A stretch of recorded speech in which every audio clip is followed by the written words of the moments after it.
most intense, thrilling, electrifying sport on the planet. Mixed martial arts.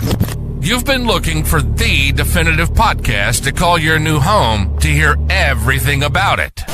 The search is over. This is the MMAnomaly Show. No filter. Bringing you the hottest MMA breakdowns straight from the heart of the octagon. This show is all about MMA breakdowns. For fans, by fans. We're talking UFC, MMA, and the occasional big boxing match. We'll bring our unique take on how these fights are going to play out and who we think are the best bets. Welcome to the MMAnomaly Show. No filter. And now your hosts, Olin aka MMAnomaly, Emiliano aka Jive Turkey Nano, and Alex Pip aka Pip's Piano Tips.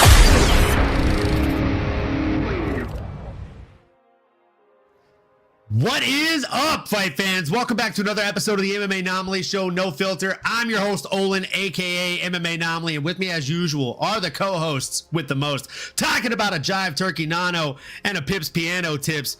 Boom, let's get those guys where they belong, folks. Sorry for the mix-up there. Again, we are here to talk about UFC Belgrade.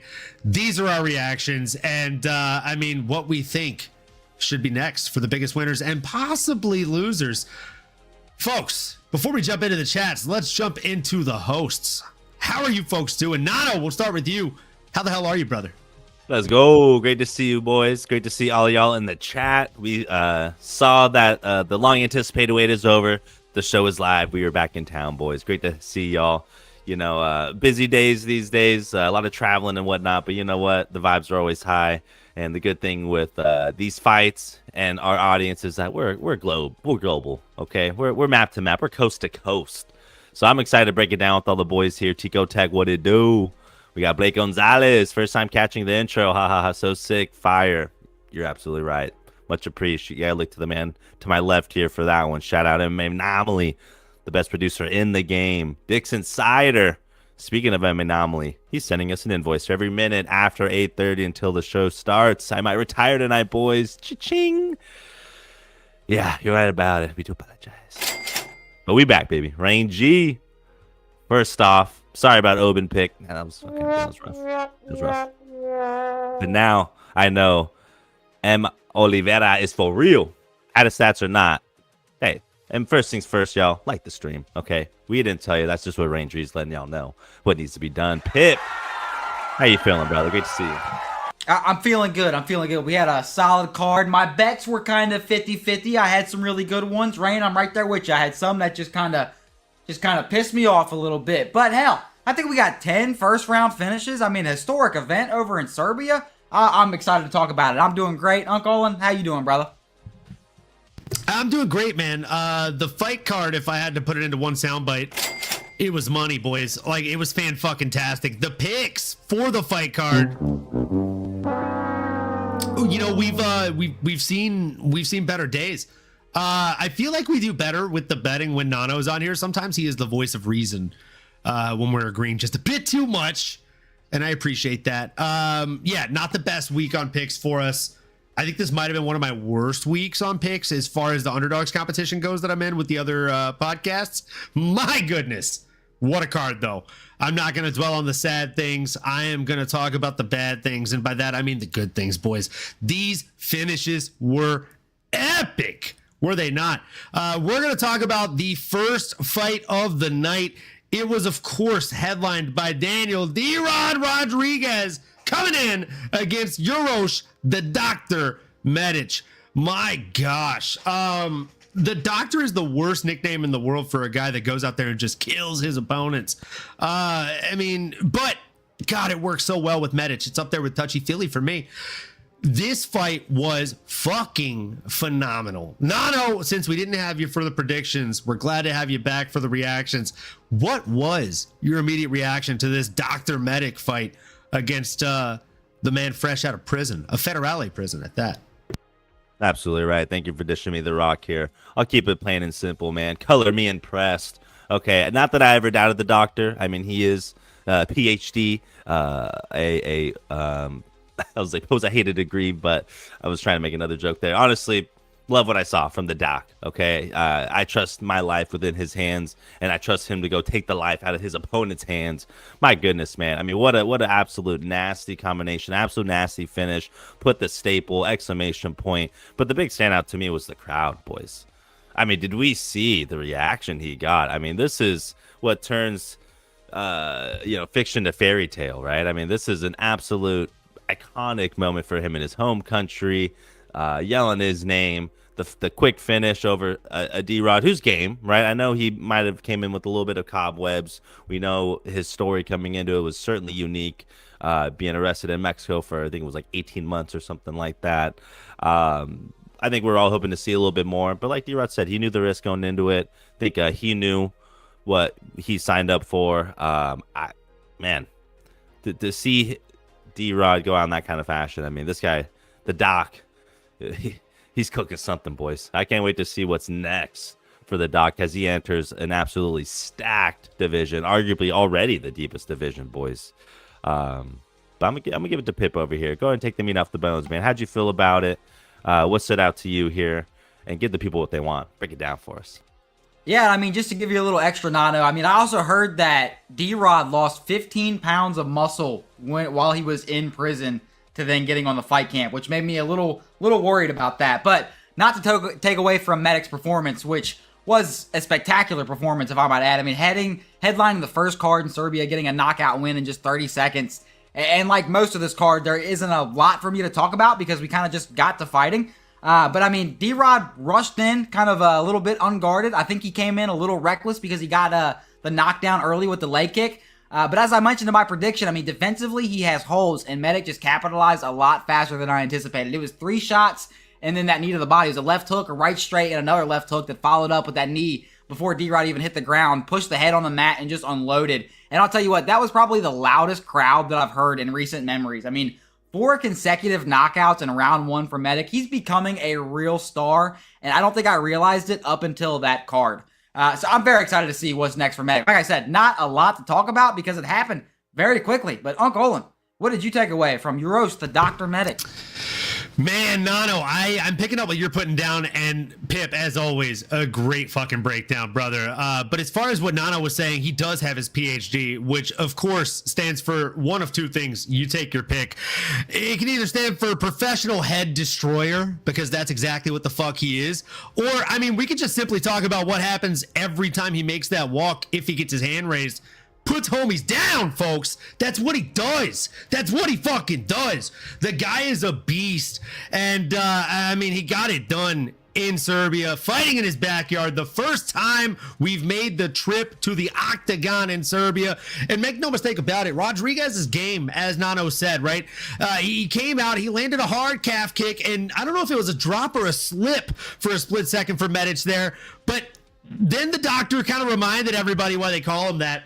He showed that surgical precision, stands up, fires a left-hand combination that folds D-Rod like a cheap lawn chair, and followed with a soccer kick to the body that turned into somewhat of a knee. In my opinion, he a little bit pulled. It looked like maybe he was going for a head kick to a falling or feigning opponent to the head. And I'll play the clip real quick. And if you recognize the combo, you may have seen it if you're not new around these parts.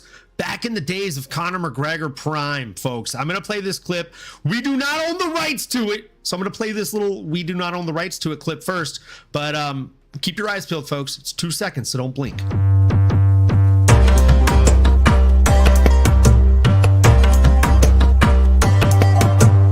Better here in this round, though. I mean, it's picturesque, photo-esque. It was a fantastic finish, and it did not take very long at all. It took 30 fucking seconds. The man got 129 points on DraftKings, which I'm sad about it. But man, what a great performance for Uros the Doctor Medic. As Pip said, we actually chatted about this off the air, I believe.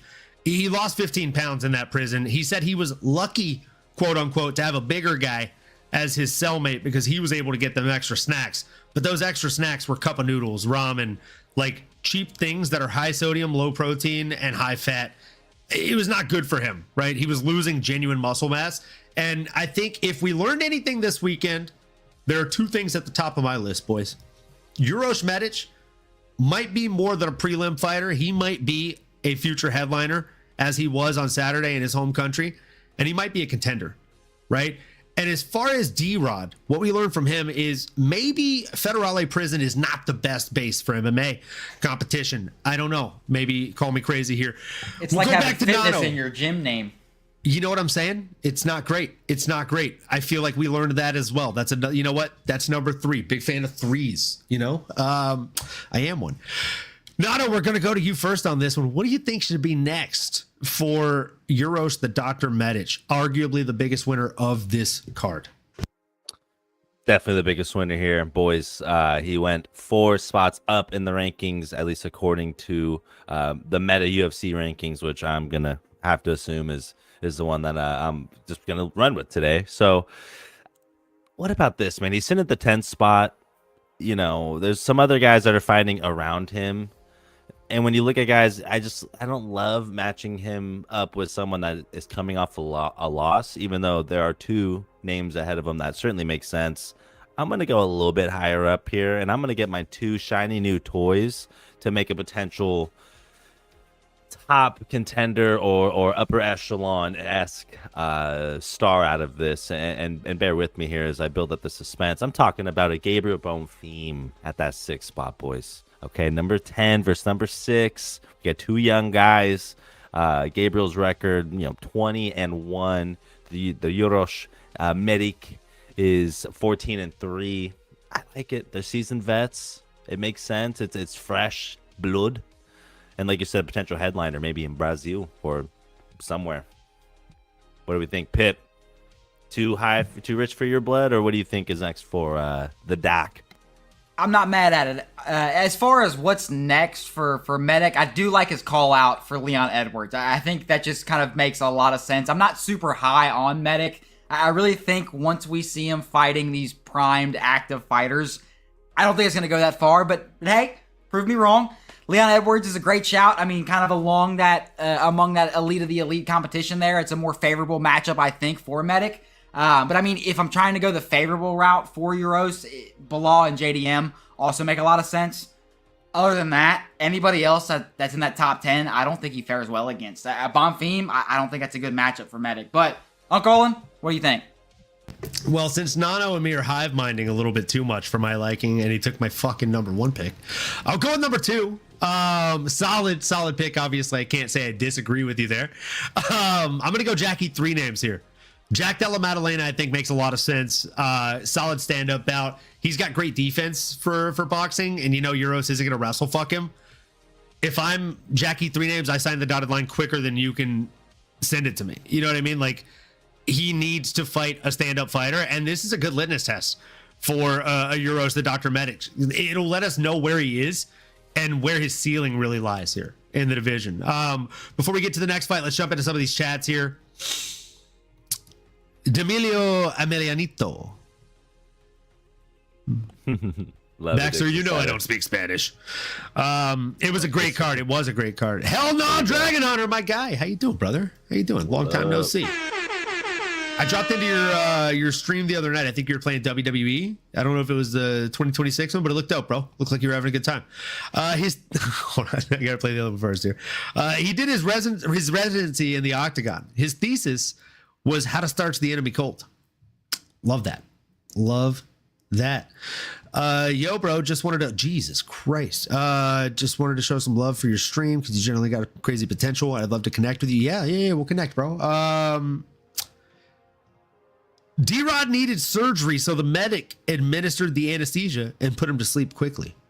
Legalize soccer kicks and knees to grounded opponents. Absolutely, please do that. We need more Federale prison fighters for a proper data set. I can't disagree with that. Stolen Valor, bro. That's what he does. Fucking Nano, Stolen Valor. It's a great pick. I would have said the same. Buckley would be a good one, too. I'm not mad at that. Bilal does need to retire. His last win was over a guy with a lung transplant.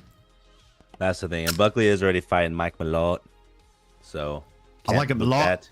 See, I was kind of thinking the loser of that fight for Rodriguez. Ooh. Oh, for Rod. I like that a lot. Can make proper sense. Actually, that's a great shout, Pip. Thank you. That's a really great shout, Pip. Oh, you know what wasn't a great shout, guys?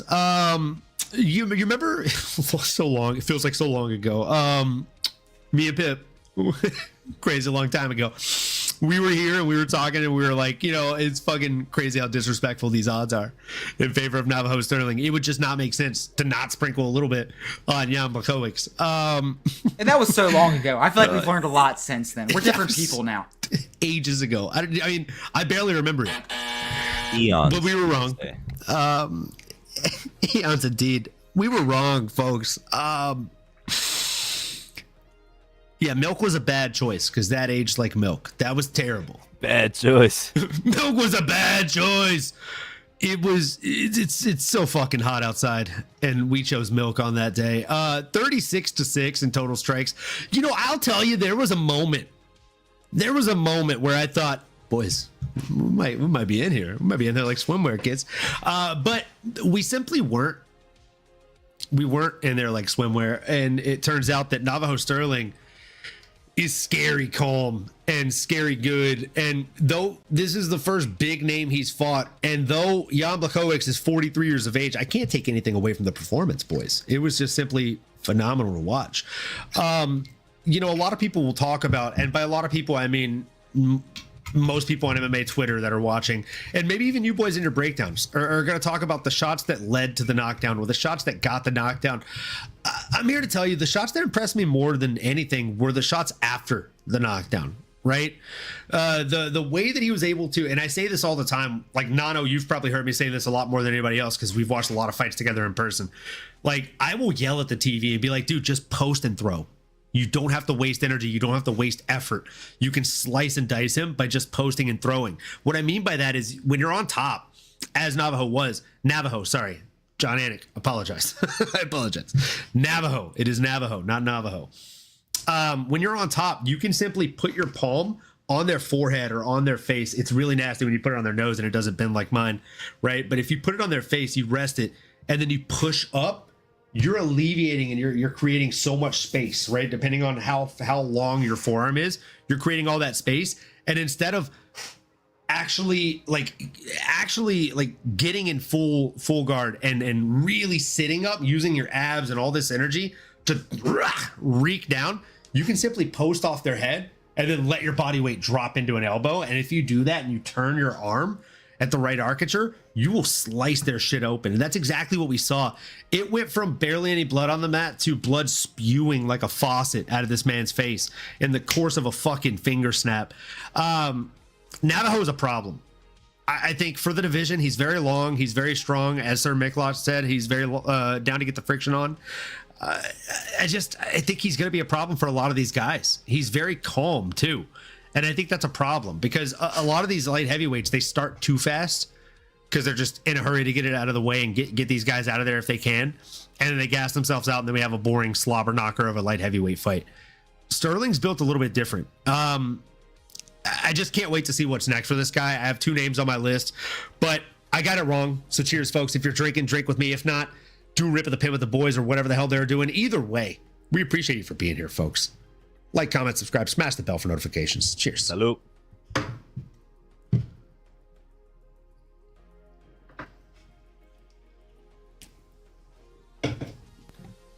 Tico, I'm going to need you to stop taking my picks, bro.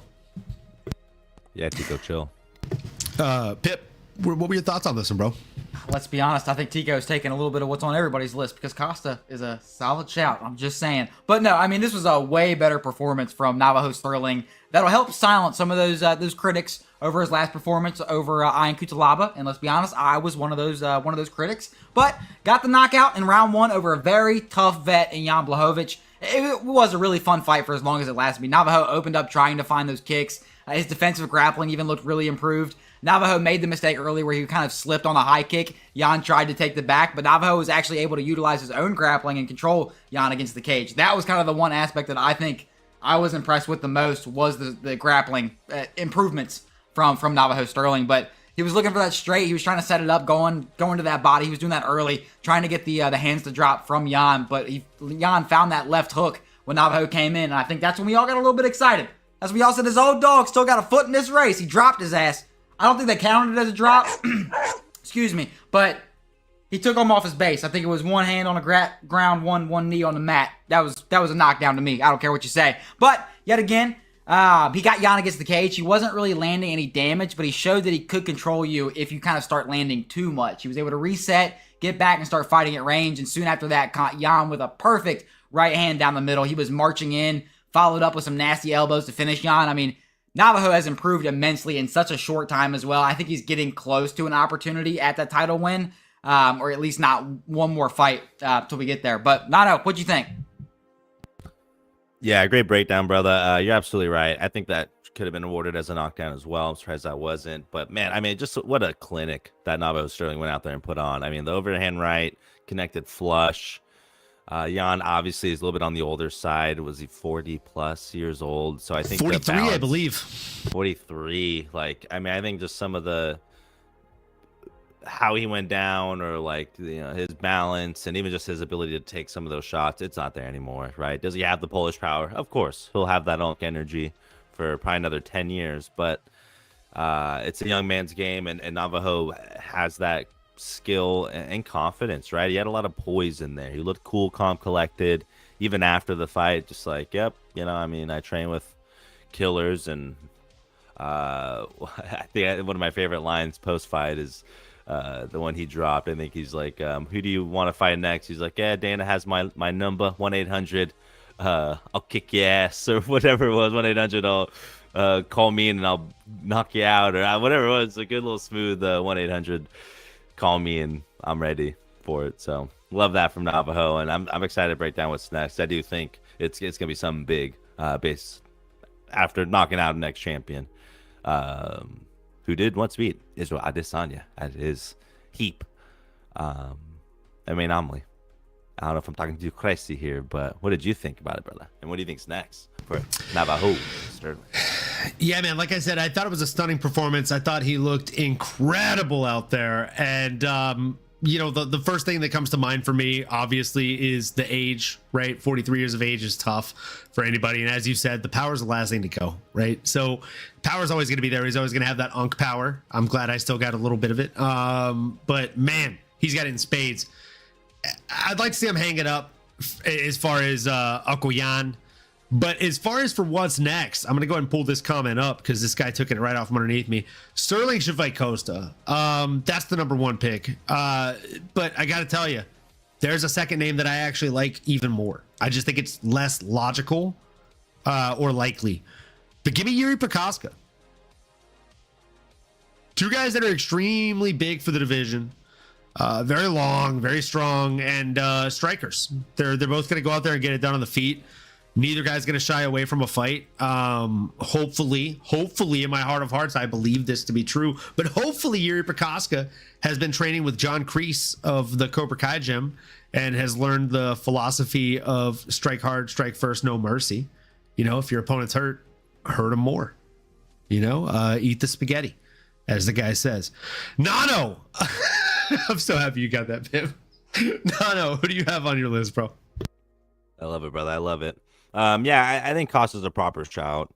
I know Whittaker called him out. I know Paulo's trying to get a title shot. I mean, Paulo needs to fight somebody at the top. So if Navajo and Paulo maybe don't clash, maybe just to give the people a little different flavor here. I mean, boys, like, is Roundtree booked yet? Or, I mean, are we thinking maybe a Khalil Roundtree?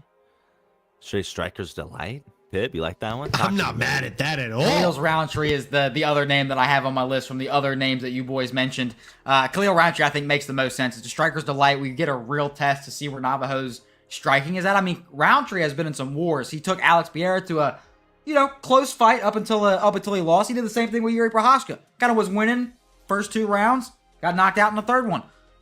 I think it's a good test for him. It's one of those things where I think Stirling needs one more fight before he fights for the title. But let me ask you guys another question. I haven't heard much on this, but what happens if Navajo gets into that title picture? Are we having a little Merab Aljo kind of vibe, or you think Alberg and Navajo are actually going to run it?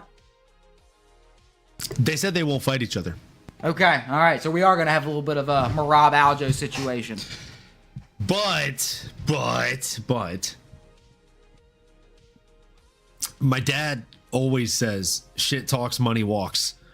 And I think if they offer them the right payday, I don't know if both, but I know one guy will sign the dotted line. And as we've seen, right, with former fighters that are friends, all it takes is one guy. That's the most recent one, right? Especially if it's for a title. If it's for the hardware, I think all is well. Volkov was part of one of those too, right? Volkov Pavlovich. There we go. Yeah. They lied to him and said that his friend / old training partner signed the dotted line, and he hadn't. That's how they got him to sign it, and then they showed the other guy the contract and got him to sign it. They found that out after the fight, or at the weigh-ins.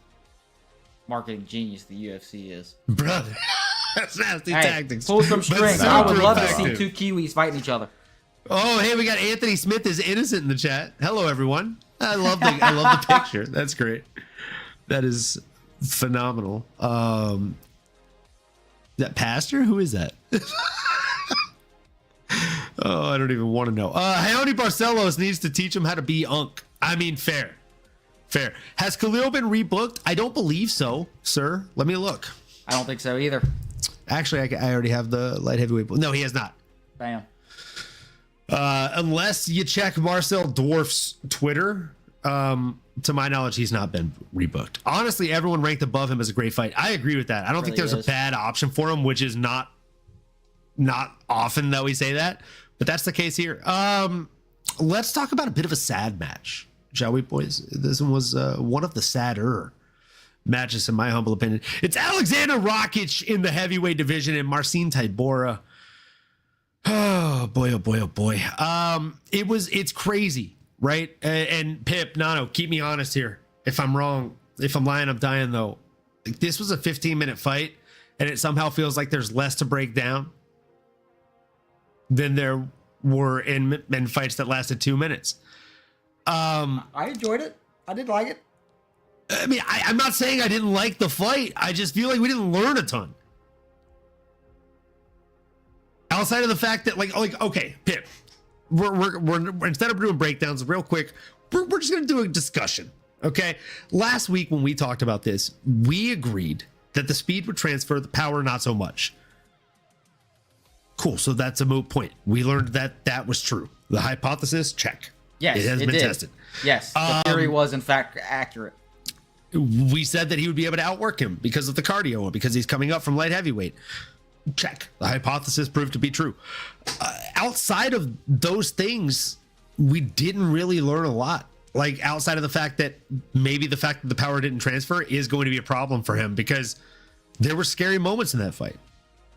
And he's not necessarily going against a guy that has knockout power. What happens when he does?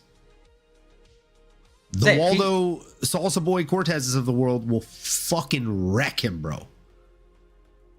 You got to tighten up some defense, but I feel like that's the case with everybody at heavyweight, though. If you get hit clean by any heavyweight, wasn't there. No, I get it.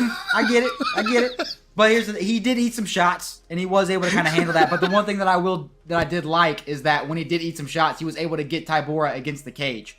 He was able to control a larger guy. You could see that Tybura was definitely the chunkier man. Yeah, that's true too. Marcin is not the type of guy that's really like, am I going to learn that Rakic is going to get a title shot after this type of deal? No. But he did have success. 100%. He definitely had success. And you know what? You're excited about the fight. I'm going to let you take the lead on this one. What were your thoughts? I thought Big Dow, he looked sharp. He looked fast early. I think we all took note of that. And like I said, I was curious to see his size at heavyweight, but I thought he looked good. He looked lean, but big enough to not really get outsized. The speed advantage was what definitely is his biggest attribute in the weight class. I mean, you saw that advantage immediately. Rakic was blitzing in the pocket, landing hooks, then kind of back out at range. Tybura just really couldn't get his offense going. Tybura showed a lot of openings to that right side. I mean, Rakic landed a nasty left high kick. The kicks were really nice too. The speed on some of those kicks where he's able to get them, flick them up, That was nice. That was nice. You don't see a lot of heavyweights with that kind of mobility, if you will. But I mean, Rakic had a really good timing. It just felt like he was a step ahead the whole time on the feet. And even Tybura, I mean, he landed some of those hooks. Like I said, he was able to slip and counter. He landed that hook to the body. He did eat some of those, and he was able to recover, get him against the fence. But Tybura really had nothing that he was able to capitalize on. I mean, that's what showed me that Rakic can at least eat some shots. It did give me a little bit more confidence to see him at a heavier weight class. Even control Tybura against that cage. But it was pretty much a dominant win for Big Al for this matchup. I mean, the speed was definitely the main factor. More time at heavyweight for Rakic. I think he can start handling his own size a little bit more, develop a little bit better cardio, improve the defense, as we said. But I mean, he can make a splash at heavyweight because he definitely was not doing it at light heavyweight. So I think either way, this was the right move. But Nana, what'd you think? Yeah, great breakdown, Pip. And I'd be remiss not to go quickly here to the chat and shout out Miss Mary 616. Sup, guys? Hello from Washington, D.C. What up? Coast to coast. I told y'all, man. I wasn't lying about that. Come on now. Great to have you, as always. Best in the business here. And you got a good reaction in the crowd as well, so we love to see it. Yeah. Let us know how y'all felt about these fights in the heavyweight version of an Aleksandar Rakic. Not as big of the Rakic as he was in the light heavyweight. I think I liked him more when he was just the massively bigger, stronger, faster, better striker in his division, even though he's a little bit chinny. Now, as you boys both quite elegantly articulated, there's still some more that needs to be had. I think, hey, love to see that he can go a full 15. It's not going to be any gas tank issues at this level, at least. I mean, he's at ESUF 2 takedown, so who knows? Maybe if he gets matched up with someone there, that can still a question to be answered. But we need to see him be a little bit sharper because, again, you don't have that nuclear option here as far as, like, just the overbearing power, like, advantage over his opponent. So we need to see him sharpen things up. But I think I think it was Tico Tech. He's got a swing on a hot bat tonight, but he deserves the opportunity to fight another blob. I mean, I didn't know that's Mick Parkin's new nickname, but if that's what you're referring to as blob, then you know what? By all means, I think so. I think he does deserve a ranked heavyweight fighter here, sitting at the 14th spot. That's where I'm leaning. It's a little mean, Tico, but that's why we love you. No filter around here. Pip? Yeah, let's go to you first, Pip. I mean, you got any names top of mind here for Rakic? You think a ranked opponent's too high? How we feeling? I mean, I think he beat a ranked opponent with Marcin Tybura, so I'm not mad at it with maybe Delaya. Ante Delaya, I think, could be a good shout. Kuniev Proper. Could be decent. Even, I mean, if you want to go high, I mean, Curtis Blades. I think each one of these fights are winnable fights for him at heavyweight. So I don't think, I'm not going to pole vault him, into that top 5 caliber or whatever, because I don't think he does. I don't think he's going to be the next champion or whatever, but I think he's got some winnable fights over there. Uncle, and what you think? Well, what I think is in regards to Miss Mary saying she misses Tico Tech more than me, and to you guys stealing at least one of my names. Lick my balls!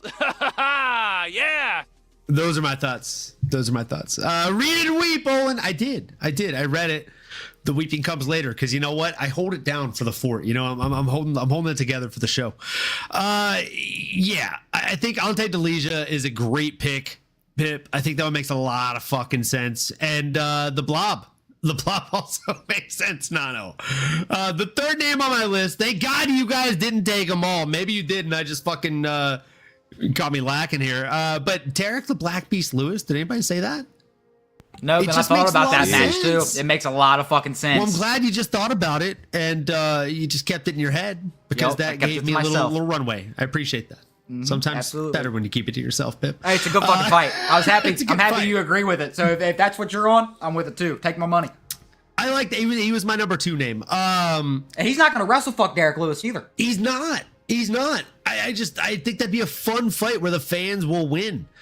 And it's a winnable fight for both guys. If you like the dog odds you want to inevitably get on D-Lou, maybe take them.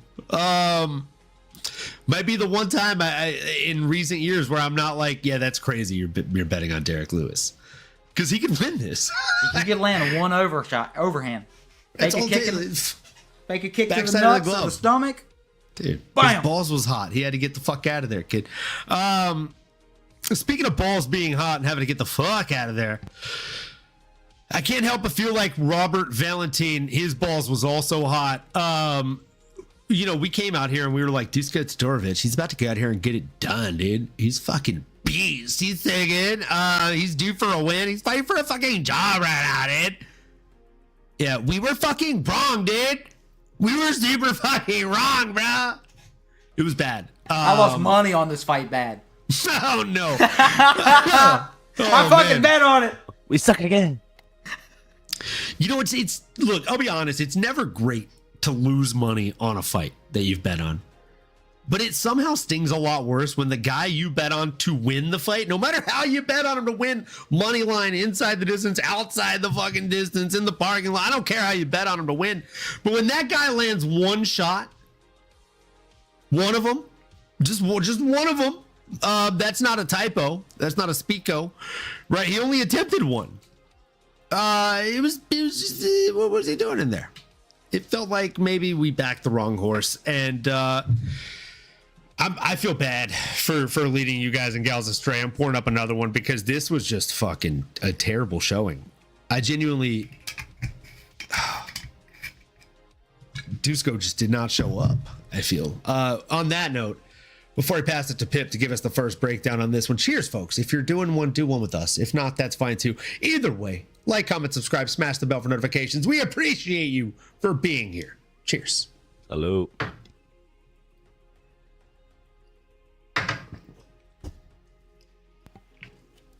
Losses always taste a little better with vanilla cola to wash it down. Oh, man.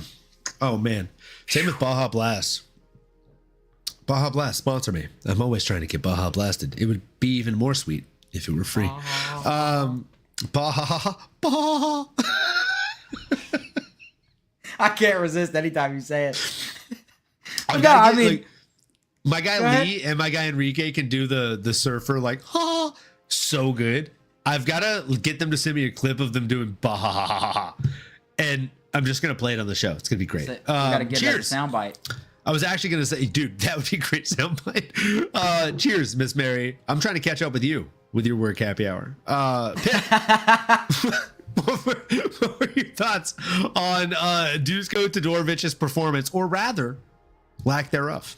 Lack of performance, indeed. I mean, Robert Valentin did not waste time looking for big moments. I mean, the first 30 seconds, Robert sent Todorovic flying with a teep kick and then proceeded to pick Todorovic up by his neck. I said, damn it, we picked the wrong guy. I don't care who you are. You're not coming back from that. And from there, I mean, Robert controlled Todorovic on his back. We got some good scrambles. Todorovic was able to reverse. You know, he got the double. And then Robert was able to reverse Todorovic with a headlock. I mean, it was beautiful. They just kept going for submissions, openings, trading mount. Todorovic shot in and for another double. Left his neck a little too far exposed. Robert jumped the guillotine. Uncle Olin, you better read that and start going quicker. Because just as quick as this fight happened, as soon as he jumped that gilly, he got the tap. I mean, second win in a row for Robzilla.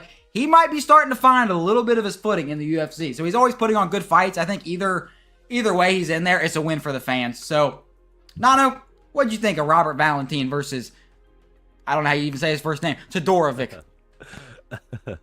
Love that breakdown, brother, and love the attempt there as well. You nailed it for me. Dusko, as his opponent, only landed one strike in the entire fight, so hard for me to really have much to say on him, but I will leave all of my commentary around Robzilla. Love the name, love the submissions, love the just his ability to go out there and attack, right? He's finding his spots. He's, like you said, really finding his groove. And this is kind of his little sweet spot right now, is this violent when needed, but mostly methodical and get into the submission game. We've seen someone in the heavyweight division of Walter Walker make a staple of his move and continuing to get those submission wins. And the benefit here, now you're on a 2-fight win streak. Take your time. You can continue to develop in the striking realm and continue to put all the puzzle pieces together. But a hell of a performance over Dusko Todorovic, who I'm not going to sit here and say he's a world beater, right? I mean, he's not the #1 contender in the world. He's someone that he's been in the UFC for a while, but up and down, right? And unfortunately for the local Serbians, the Thunder, his being his nickname. There was no thunderstorms, unfortunately, for the local Serbian that night. So you win some, you lose some. Robzilla in enemy territories going out there and getting the W. I think just adds a little bit extra. Just add some extra bonus points there. A little cherry on top, if you will. MMAnomaly, bring us home, brother. How did you feel? What did you see from Robzilla? It's not actually Godzilla, but it looks like Godzilla. Oh, man. Robzilla definitely brought it home. He looked fantastic out there. He let his roar be known. I mean, I would be remiss if I didn't play a little Godzilla roar there, folks, because this man went out there and got it done in fucking spades. Home fighter Todorovic walks into a nasty guillotine that just, puts him to sleep. Valentin stayed composed, locked it tight, forced the tap, another first round finish on a night full of them, right? Like he looked fantastic. He just really made his opponent shoot in when he didn't absolutely have to. And it was a sloppy shot. We know that those are the absolute fucking devil, right? The last thing you want to do is the lazy shot, guys. These are the worst possible things. I mean, dude, if you are going again, like they're like you're laughing, Pip, but there are unspoken rules of mixed martial arts, dude. If you're fighting a wrestler, don't throw leg kicks or body kicks or head kicks. Don't throw kicks because that's an easy pick. And know how to sprawl. If you are fighting a striker, keep the distance, push back, don't let them lead the dance. If you're fighting a guy that can put you out on the feet or on the mat and you are tired, if you're fighting a fucking guy that you've watched no tape on and you're tired, don't shoot a sloppy takedown in which you leave your neck exposed. It was tough, bro. It was tough. And then Robzilla made him translate for him like he was his bitch. Like they were in prison. Sorry, I feel like that would have been better in Morty's voice. And then Robzilla made him translate for him like he was his bitch. Oh jeez, it was like they were in prison. Morty, that's rough. Yeah, it is. It is very rough. It was very rough. It's a good choice. Good choice to end it. Pip, I'm gonna need you to clip that. That's perfect. Oh man, Rob fucking Zilla. He looked good out there, dude. Like there's not really anything else to say. Like I just want to know who you guys have on the tip of your tongue for him. Like, what do you think is a good litmus test for this guy? What do you think the ceiling is? And I think I'm going to learn a lot from that based on what you're about to say. Pip, what do you think, big dog? I got two names for Robzilla Valentin, and that is Nano's boy, Zachary Reese. Coming off a 2-fight skid right now. I think it could be a fun fight. It's a striker's delight. I think it's going to be banger. And even both of them can grapple quite a bit. So I think we're going to get some exciting scrambles as well, honestly. Another guy, Cesar Almeida. I think he's another guy coming off of 2 back-to-back losses as well. So I think both of them make a lot of sense for Robzilla trying to get his footing, trying to get on 3-fight win streak, maybe go up a little bit. But right now, I don't think we're there yet. So kind of around that bottom 50, top 40 range is where I like to see Robzilla. But Uncle Olin, what's next for Robzilla? Oh man. It's funny because I'm friends with Nano, I hate the Zach Reese call out, but because I'm friends with MMA, I love the Zach Reese call out. I think it's fantastic. I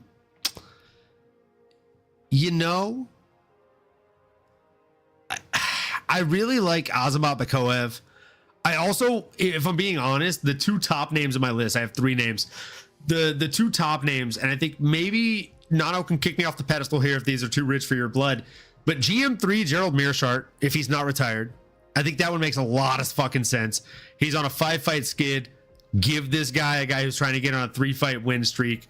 Or you give him the fucking power bar. Marc-Andre Barriault.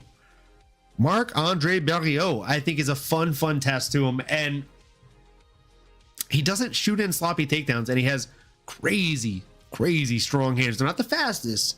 They're not the most technical. But when he throws with intent. I think those would be a good test for him to see if he's worthy of that top 50. GM3 is cooked. I'm trying to see if this guy can boil him to the bone. We'll find out on the next episode of Dragon Ball Z. Those are both good shouts, though. I like both those fights. I appreciate that, brother. Thank you. Thank you. No, what you got?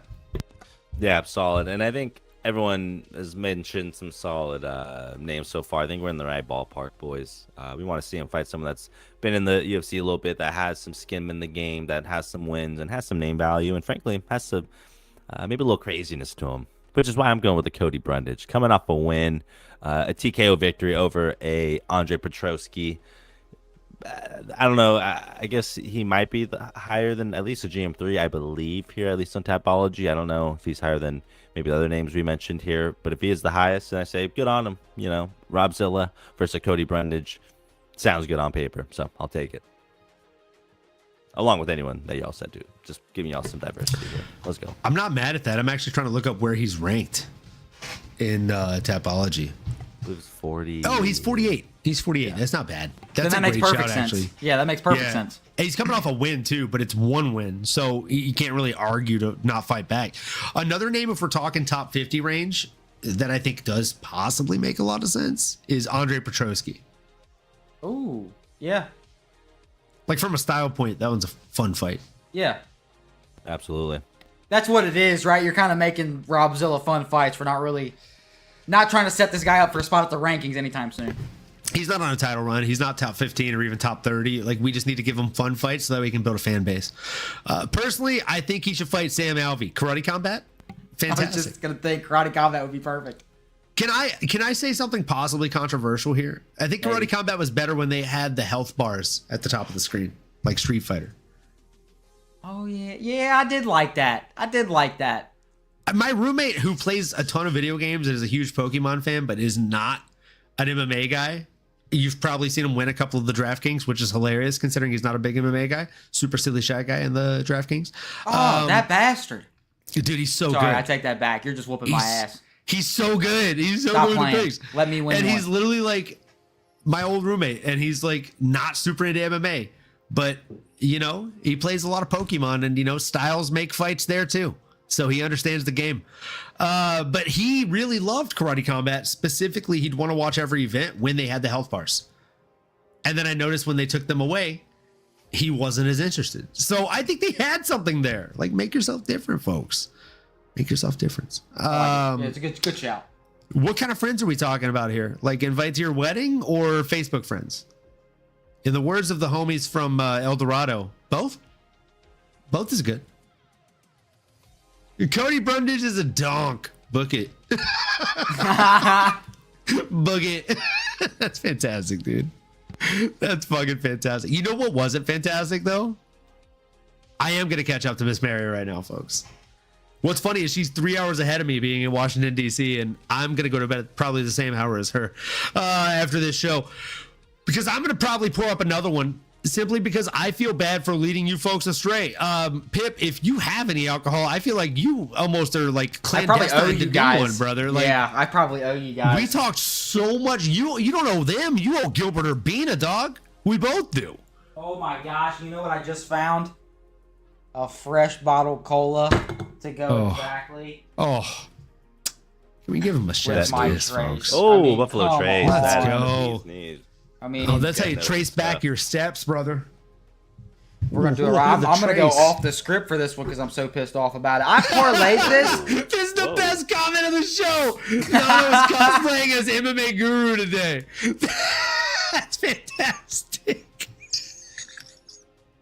I can't unsee it. No, you're going to have to do your next breakdown in MMA Guru's voice. Your best and or worst impression. Oh, man. That's tough. That gets super close. Next point here, we're talking about Gilbert Urbina's TKO knockout in the first round. It's so good. It's so good. Makes him look like a Mexican Joe Dirt. That's all I got. This look weird to you? Dix Insider says, OMG, guys. Last Karate Combat, even Robin Black was interviewing the winners. And my mom asked me if that was a woman. or a guy or a lesbian. And I had to explain who Robin Black is and what he does. Robin Black, I will take no Robin Black hate here. I'm a big fan of this guy. I have been for many years. He's not only a commentator, much like Ben the Bane Davis, he stepped in there. He's been punched and kicked in the face.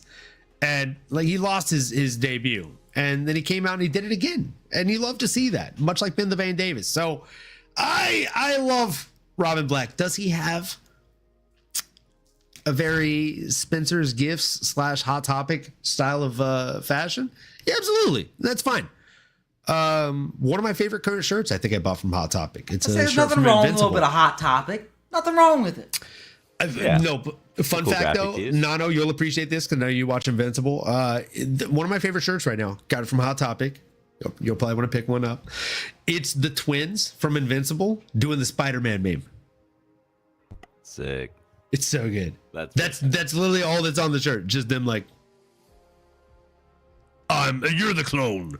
Like, dude, they're so good. They're such great characters. Yeah, they really are. That's a great shirt and a great store. Shout out Hot Topic. Sponsors. LOL. That's very appropriate for Robin Black. Mom was on point. 1000% true. He had a woman's haircut last event. I mean, that is fair. Virtually identical. God damn, well Miss Mary, land of the hits, all the way from DC. I love him, but he's definitely very eccentric. I mean, fair. Much love to him. There we go. Eccentric is the correct word. People are drawn to him by his eccentric charm. I wonder if Nano can do a Gianni the Greek impression. I feel like his Johnny the Greek impression would be too good. And then we would ask him to do that every show. Give me a week. God, I'll come back with no. Or give me a couple of days even. He's coming back is he coming back for Dana White's? Is he going to be there every week? I hated that. You remember when Minty Betts like teleprompter failed that she didn't remember the bets that she put in? Was that on Dana White Contender Series? They played it live. And then she just panicked and she's like, I have the under, the over, the sorry guys. It was bad. I'm gonna find the clip and send it to you. I have to say I gotta go back and watch that. It's so painful. It's so painful, bro. Everyone's favorite smile. Let me tell you why the prompts are the real smart bet on this one here, okay? You gotta do the crazy eyes too when you do it. Is Gianni the Greek that wrinkly hot dog looking guy with the fake teeth who has an annoyingly high-pitched voice who talks about gambling? Yeah. You know, I believe that stats make bets. Yeah, he's fantastic. And I don't mean that at all. You know what else I don't mean at all? Everything I said last week about Velasco Sipo. I didn't mean it. I was kidding. You remember when I called your mom a fat cankerous whore so long ago? I was just kidding. I was joking.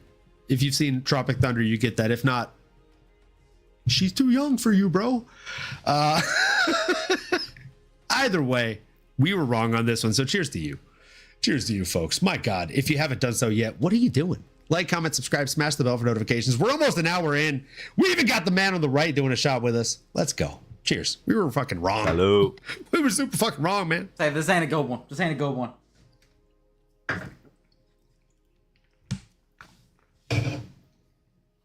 We just did a shot for an Urbina win in the UFC in 2026.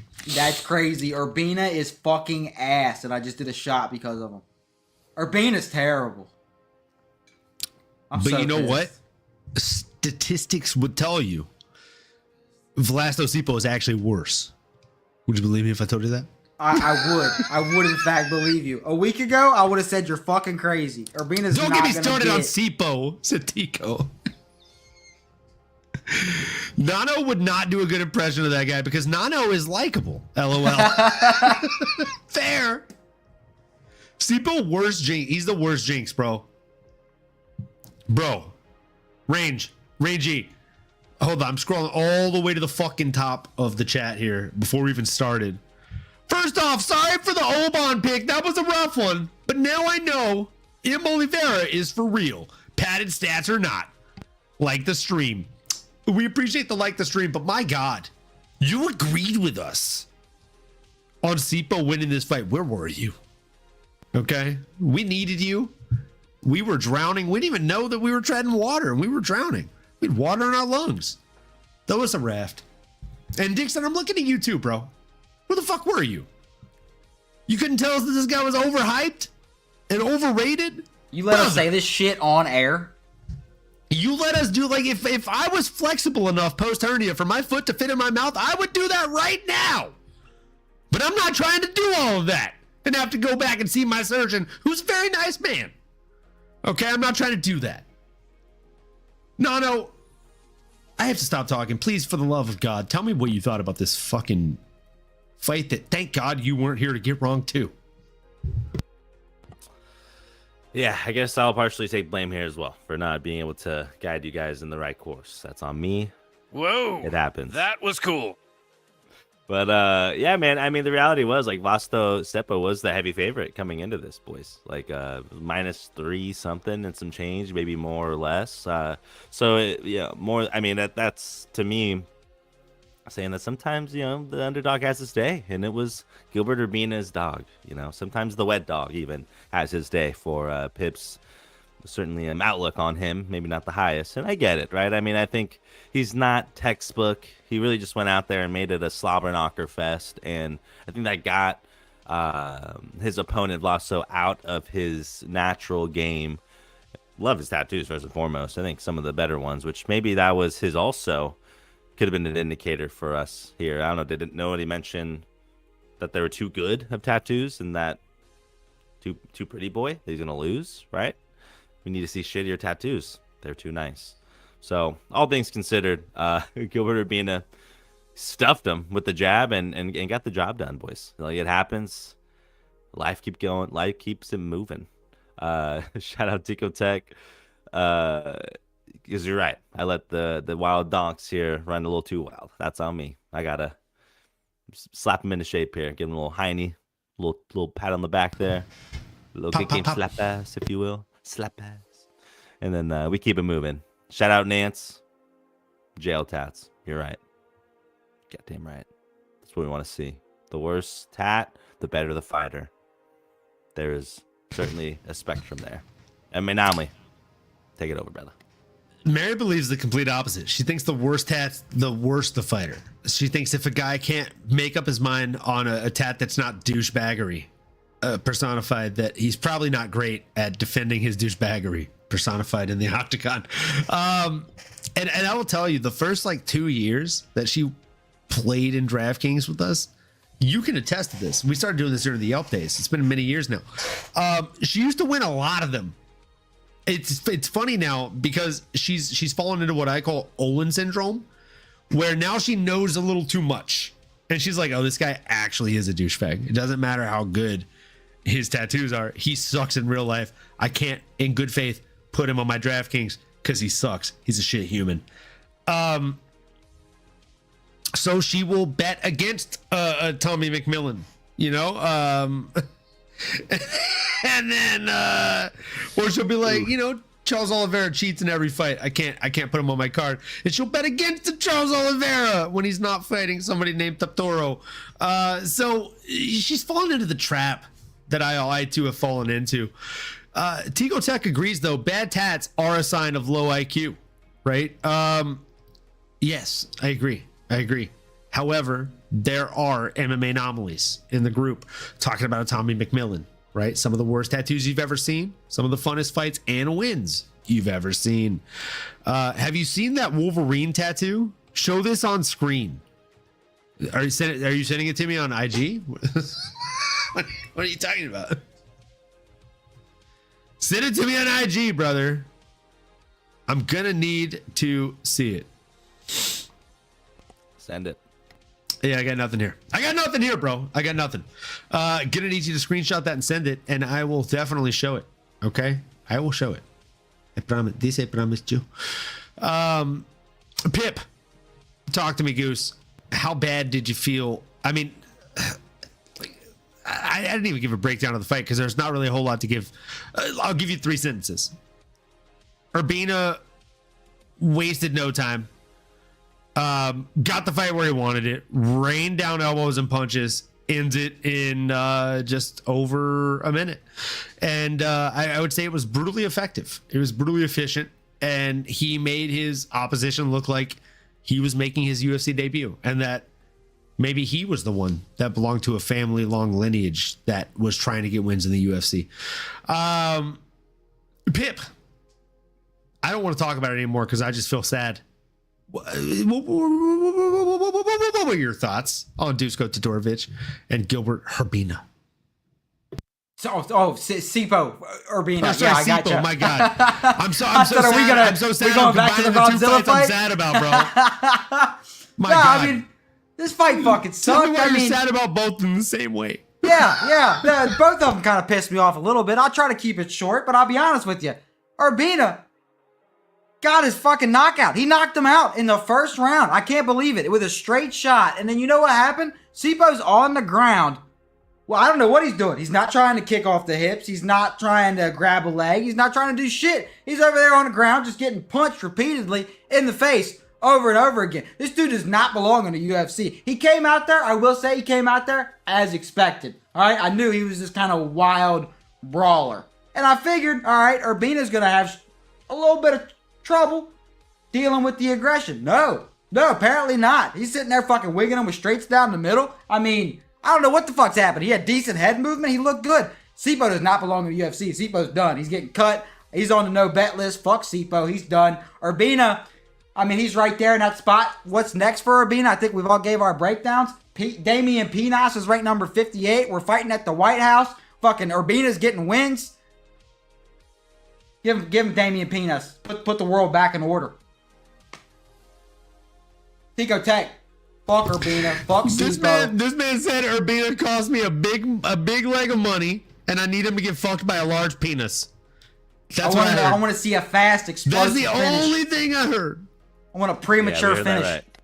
Premature finish. I want Fast, a premature explosive finish. penis. I mean, fair. You know what they say? You can't let penis get near your face. Otherwise, it is game over. That's how it happens. It's been said. I'm sweating.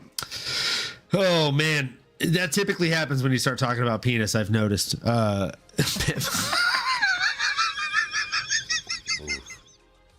Sorry, it was low hanging fruit. That was so good. Oh, speaking of so good, this guy also said, have you seen that Wolverine tattoo?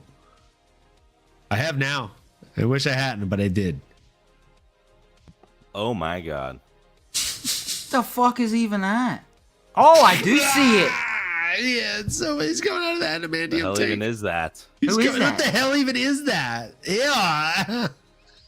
Wow. Fucking what? No, he's coming out of the adamantium tank. It's terrible. It's terrible. Raging about Sipo burns calories. New weight loss meta. That's it, Tico. That's it. I mean, this guy is 100% turning negatives into positives. I mean, water to wine type shit.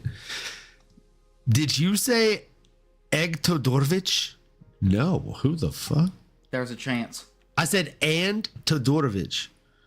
Dusko Todorovic. Egg Todorovic? Sounds like a pretty solid dish on our menu. I'm not gonna lie to you. I don't see that. I would try it. I'd give it a shot. Oh man. Speaking of giving it a shot, fuck. It feels like I am gonna surpass Mary at this point. We've been wrong a lot on this card, Pip. You want to talk about another one? I mean, you want to talk about another one? We're gonna need Nano to carry this Son fucking of a show. Bitch. We're gonna need Nano to carry this show because we are gonna be toasty roasty, brother. I believe one of the wordings that I used was Gugnon is not the one, and I couldn't have been more wrong. You know what I'm saying? I mean, it was just fucking terrible. These jokes write themselves.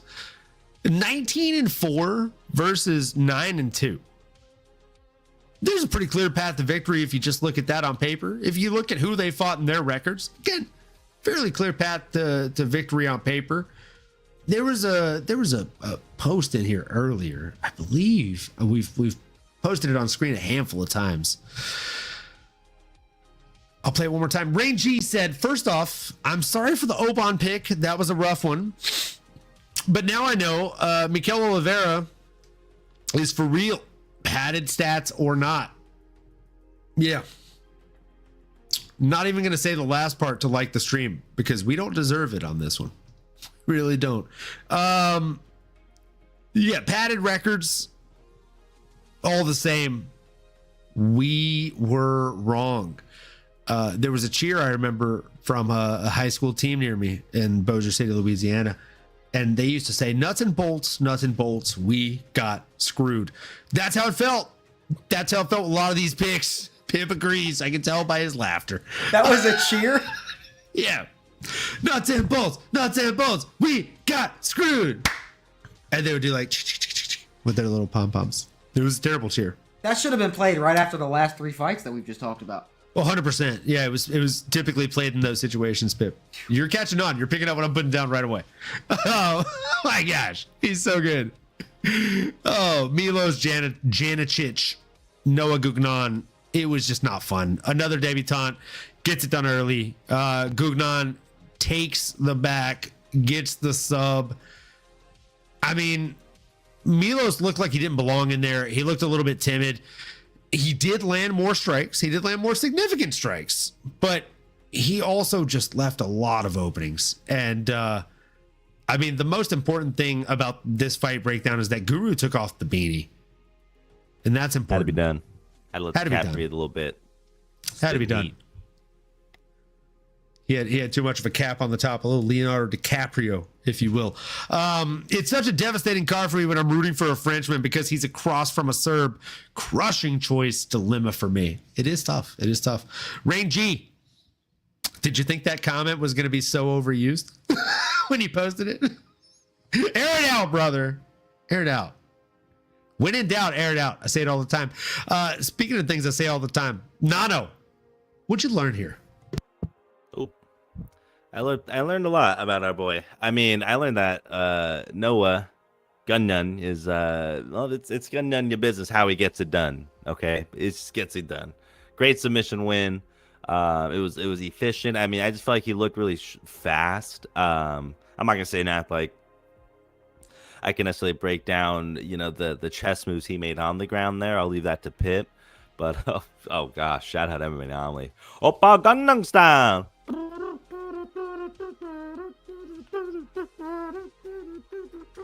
Oppa Gangnam Style. Let's go. Let's go. I don't even think this is doing the right beat, but boy, were we moving. Someone clipped that. Someone clipped that Gangnam Style. This was heat. Rain G6, you're right. It is a classic. Dare I say, just iconic song. Let's go. That's all I got for you, boys. How to come back from that one? Submission win now.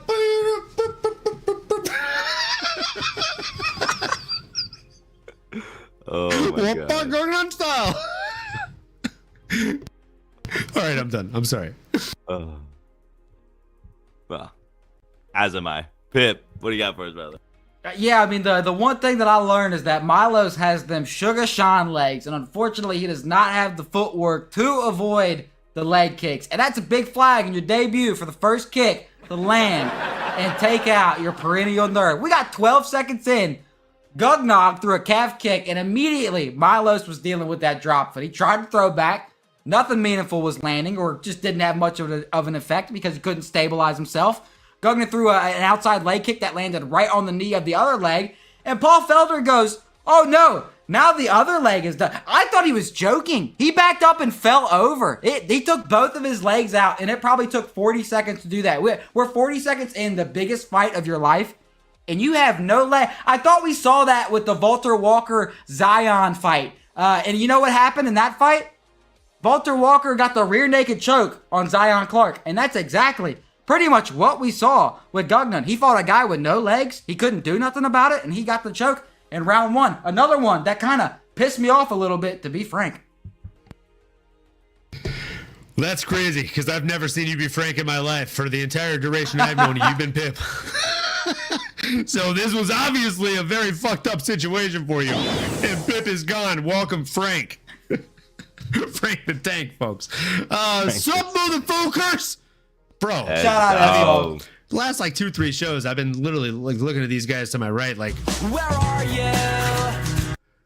and we're talking about you, bro. Talking about you. Glad to have you in here, Ass Dogs MMA Talk. If you're not already subscribed to that channel, who am I kidding? You already are. But if you're not, do yourselves a favor, folks. Classic. Absolutely. Yo, Auntie Kenny, what's up, brother? Kenny tuned in just in time to see y'all do Gugnon style. Brother, I love that. I love that. What's up, fuckers? What's up, bro? Whoopa, Gugnon style. Zero Legs gave me legitimate secondhand embarrassment. Fair. Frank's Tanks tips. I love it. Love it. Good jingle. Frank Tanks flanks. Because when they go left, we go right. You know what I'm saying? We're going to flank these bets. We're going to take the props here like Gianni the fucking Greek. All right? Because the props is where the money's at. All right? We'll take a statistically backed bets here all day. Frank Tanks flanks. Let's go. LFG. I'm going to get a wig and a beard, and we're going to do that bit. And I'm going to get a wig and a beard, I'm going to send it to Pip. We're going to work on his voice acting. It's going to be great. It's going to be great. It's going to be a new segment. Look forward to it on our Patreon, where you have to pay a little bit extra for that action. I'm angry now remembering that Greek hot dog. I mean, he does look like he's been in the oven a little bit too long. Am I right, kid? Oh, man. What's next for Noah Gugnon, though? That's the big question. Because I already know what's next for me and Pip. It's another swig of the whiskey because we fucked up. What was the cheer? Nuts and bolts, nuts and bolts. We're getting screwed. We're getting screwed. It's happening right now. Proper fucked, as they say. Yeah, you know, this was just not a fun one if you bet on Gugnon. We're not gonna sugarcoat it. And I also poured this very full. I'm gonna try my best not to spill this. Cheers, folks. Like, comment, subscribe, smash the bell for notifications. Cheers to you. Boom. Gonna do the tap.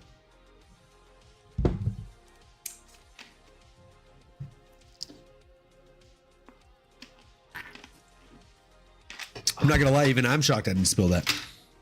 Thought for sure you guys were gonna see a party foul there.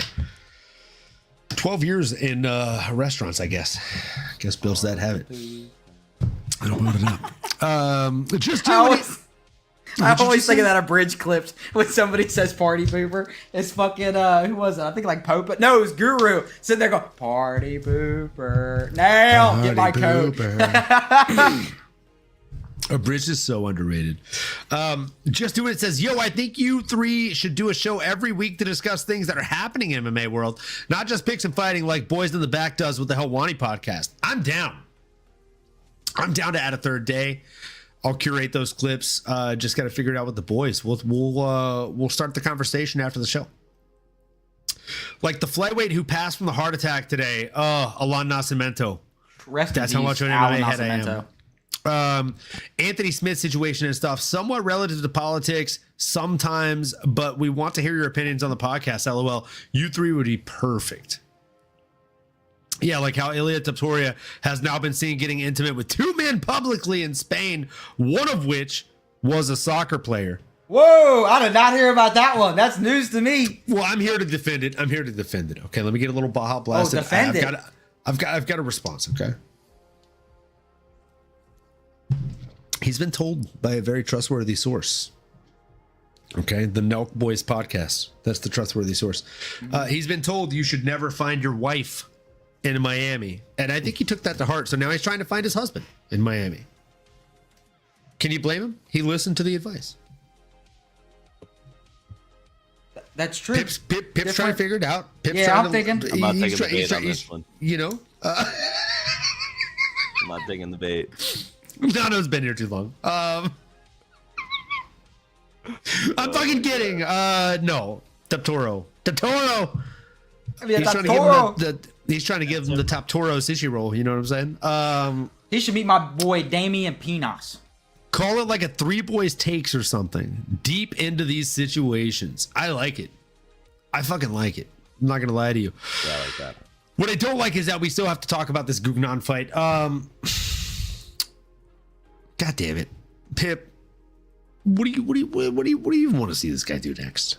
Do you want to play matchmaker? Or do you want to just skip it? We can skip it. I give you one name. If we all like it, we can run with it. I fucking love that. I fucking love it so much. All right, the bad Bonfim brother. Oh, Ishmael Bonfim. I hate that I have implanted the bad Bonfim and better Bonfim into your brain. But I also kind of love it. It tracks. Yeah, Ishmael Borg, it makes sense. Has he been re-signed? Like you re-sign. If not, you re-sign him to a one-fight deal. Let's just get it. Is Bonfim not in the UFC anymore? Ishmael Bonfim? They cut him after his last win, I believe. That, you know what? That makes sense. You should cut this other guy too, Gugnon. Oh, jeez. Here we go, boys. Here we go. Oh, boy. All right, the alcohol setting in. Let's go ahead and move into the preliminary card where we had a bout between Ludovic Klein and Tofiq Musayev. Damn. God, how many did we fucking get wrong? This is 4 back-to-back, dude. And then we have another one because you had Oban. I didn't pick Oban. I saw through the bullshit. Thank God. Let's talk about the Oban fight. All right. I'm only doing shots on the ones that we agreed on here. So, Ludovic Klein, Tofiq Musayev. I'm going to pour a halfer because, goddamn, my God. Jeez, bro. LOL, only Americans are insecure to understand guys showing affection to each other, guys. What is he saying that to? Three boys take sounds like Taporo right now. It's more like takes 3 boys. Go off, Frank. Sheesh. Miami wives and Barcelona boyfriends, huh? Oh, damn. Barcelona boyfriends is wild work. That's wild work. All right. No, you know what this shot means? This half shot? It means that we're going to get through these breakdowns very quickly for the last half, folks. So quickly. Cheers. Cheers to you. Boom.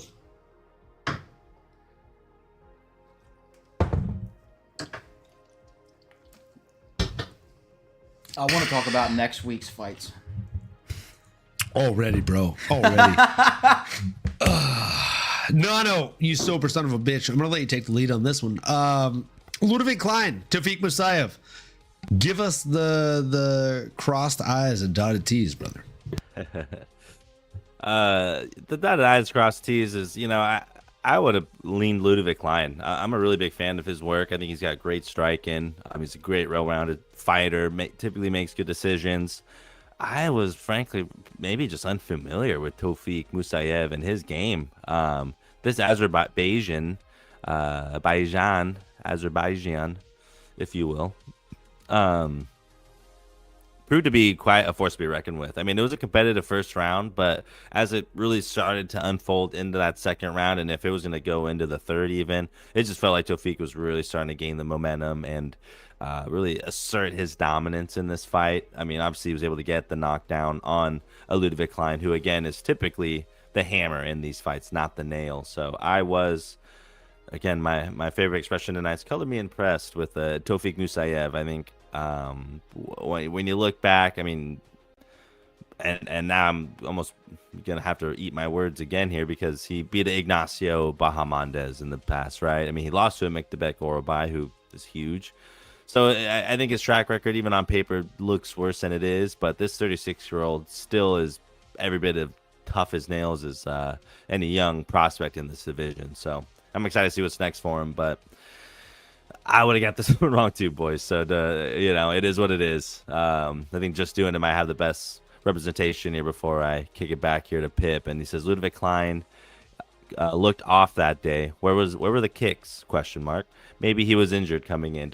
He looked gun shy. Interesting reads. Just Doing It. You were just doing some homework as well on this fight card. We appreciate that. Pip, what are you thinking about this, man? What was it about Tofiq Obviously, it sounds like we all probably were in the wrong boat here, but how did you see this one? We definitely were, but this was more of a performance that I could get behind because Tofiq is a solid striker. We've known that going in. This was a tough match for me to kind of pick from the begin with.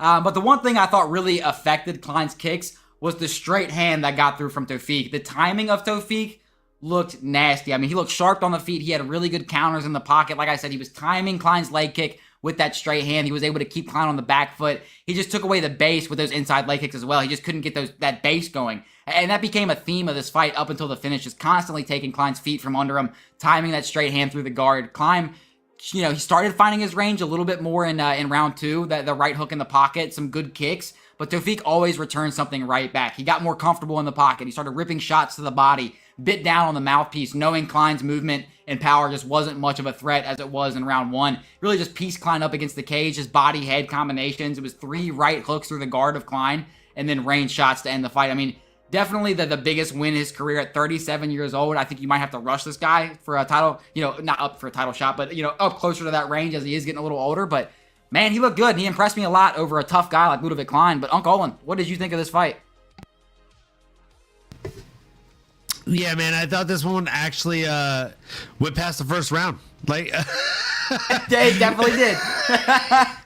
it went past the first round, which was a change of pace in this card, if we're being honest. Musayev wore Klein down and eventually found a finish with the strikes late in the second. I thought it was a solid, patient violence personified. I thought it was a fantastic matchup, and I thought Ludovic Klein was going to have enough metal to go out there and get it done, but he simply didn't.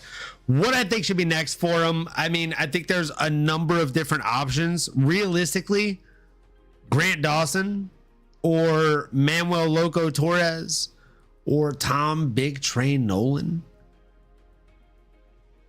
Tom Nolan is a solid shout, dude. I saw your reaction. That's fucking it, bro. That's it. I saw your reaction. Nano, what are you thinking, bro? I'm Nolan. Yeah, I mean, honestly, seeing that kind of reaction out of Pip, it'd be hard for me to go any other direction than that. I think it has to be the pick. I see no disagreements here. Tom Nolan is such a fun fight for him. Big train. Big train all day. It's a good one too, because he's on what, like a 5 or 6 fight win streak now. Hang on, I'll pull him up top. He's on a run, though. He's 11-1. 1, 2, 3, 4, 5. 5 fight win streak. 3 by decision, 1 by sub, 1 by TKO. Mm-hmm. Very fucking well-rounded. Guy. I like it. To each their own, just having fun, LOL, says Tico Tech. Azuri or Azerbaijan is the correct term. Okay, fair. He got declined. Oh, dang. Just doing it says Ludovic Klein looked off that day. Where was the kicks? Maybe he was injured coming in. He looked gun shy. I agree. He definitely looked extremely gun shy coming into that fight. Klein choked was 7-1. Last 8 and got worked. You can skip Oban too. Thanks. Rain, this is the only one I want to talk about. Come on. I was wondering why the volume was there that day. I feel like they had a leg injury we didn't know about coming in. Says just doing it. Tico says, I agree. He did look off. Tofiq was also making him look off with the success of offense. That's it, Tico. Rain G agrees. So aggressive. That's the key. Great take, Pip, says Tico Tech. Disagree. It's more fun to say his take sucks, says Tico Tech. I mean, that is fair. That is fair.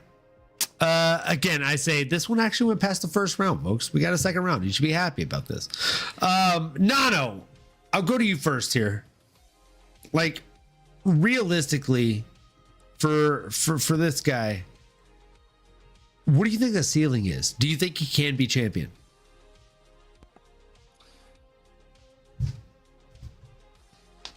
Because I know you said your eyes were open to him this week, right? Yeah. I don't know, boys. I just look at that division, man. The landscape, it's so deep. It's tough. Deep, man. Champion, I don't think so, but someone that can come in, make a splash, have some good paydays, hopefully put on a good show for us. Absolutely. Maybe get a good couple years out of him, but I don't think so, brother. I think you definitely get a good couple of years out of him, but I think when you look at guys like Gamrot for that means, Oliveira, Arman Tsarukyan, they all do things that he does a little bit better, and they're all still a little bit younger. I just feel like it's going to be really hard for him to get past that step. And he has 30 fights. It's a lot of tread on the tires. A lot of tread on the tire. He's 37, man. 37. They need to rush. I think they should rush him up, though. I do think they should jump him up to see where the limit. Because maybe he could be champ. I don't fucking know. Maybe I'm going to put my foot in my mouth. To see what the ceiling is. Right, but he's 37. He is 37. But speaking of the ceiling here, right? We have a welterweight bout. It's our last shot or half shot of the night here, folks. It's a welterweight bout between Oban Elliott and Mikel Oliveira. We didn't plan on getting intoxicated on a Tuesday night, but here we are. Here we fucking are. My God. Nano, I'm going to let you take the lead on this so we can get ready for this shit. Brother, Oban Elliott just shits the money bed. And, I mean, Mikel Oliveira makes a name for himself. He's doing his best Gambit impression out here. Nano, what were your fucking thoughts on this just debut and ultimately, what do you think his ceiling is? So this is where I feel a little different about this kid now. This guy Mikel Oliveira might be the next Brazilian murderer coming out of that country, which we've seen plenty of champions come from that part of the world. I was every bit of impressed. I wasn't too familiar with them. Obviously, I wasn't here last week to break it down with you boys, so I didn't really do a proper breakdown, but I love me some Oban Elliott. I think he's a proper fighter. I have the utmost respect for him. And what I saw, this guy, Mikel Oliveira, this special operative for Brazil, and then you just look at how chiseled he is, how calm he was in there, how fast he was. I mean, he dropped Oban Elliott with what felt like a simple jab. Boys, I don't even think they're sweating yet. And he dropped him with the jab and immediately pummeled him, had Oban Elliott essentially crawling away. The same guy that has a bear tattooed on his shoulder, along with other tats that would certainly suggest that he is not one to run away from any challenge. But he wanted no part of this Mikel Oliveira kid.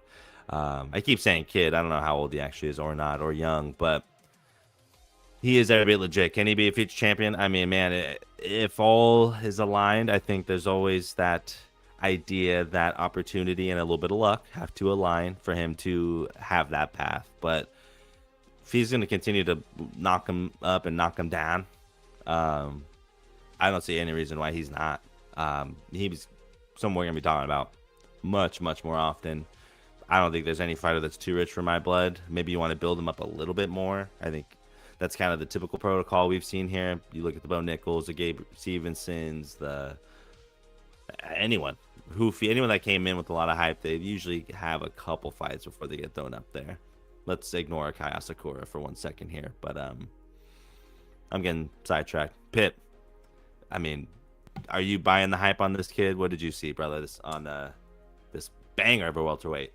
I am. I thought he was a problem watching his tape. I was very impressed with him, and he definitely showed that in the UFC, he is just as much of a problem. I mean, these guys in the welterweight division are starting to get that touch of death, and Mikel Oliveira is a new addition, and he fits that build. I can't say we got to learn a lot about Mikel in his debut, but I would argue that's actually a good sign. He put away a very tough opponent in under 2 minutes. He stayed very composed. Oban was trying to get the respect from Oliveira early, blitzing in through the guard. But Oliveira didn't rush. He looked for openings. He dropped Oban. Nano, as you said, with a fucking jab in the first strike that he threw. A jab.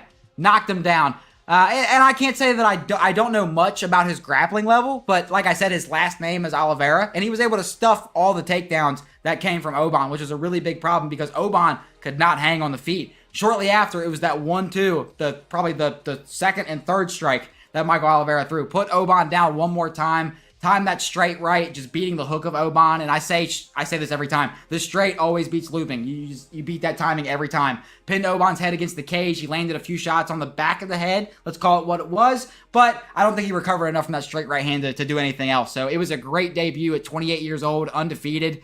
he's going to be a real problem. He did not take a lot of damage, so I'm excited to see him get back in the octagon. But I tried to tell you, me and Tico both tried to tell you, Michael Oliveira is a real problem. And Uncle Olin, what did you learn from Michael Oliveira?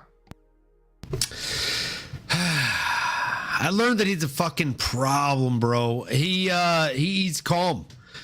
I believe this was the fight where they said he was ex-military, and it showed, right? Like, he is 28 years of age. Nano, to answer your question, both of them are the same. They're both 28 years of age, but they came in with a different level of calmness to their performance, and Oliveira definitely trumped him when it comes to that. So I was excited to see this guy do what he did. It was a stunning performance, and I just thought he showed top level UFC mettle, right? Oliveira came out swinging, put Elliott away early, and he hurt Elliott early, right? Oban is somebody that came back from a bad injury, big injury, had to get surgery, and it showed why he took time away. Maybe he should have taken a little bit more. But either way, man, there we go. 8 years of active military duty. You are correct. Thanks, Lazy. Grabbed around the waist with one arm and pounded the head with the other. Embarrassing. Oliveira's GMP'd Oban like he corralled and pummeled a seal on a beach. Ouch. Ouch. And speaking of the synergy we love to see, Lazy Bet in the house. Let's go. Says Tico Tech LLC. Big Tico. Says Lazy Bet MMA. Let's go. They both get air horns. Let's fucking go, folks. As far as for what's next for Mikel Oliveira, though, like, he showed out for himself. He showed exactly who he is in this division and that he belongs here. And make no mistake about it, right? Like, the welterweight division is a little bit stacked right now. And I don't want to play biasy or you know, who I love because I've met them, but Islam Makhachev moved up to welterweight, and a year and a half ago, Nano, we were saying lightweight was that division.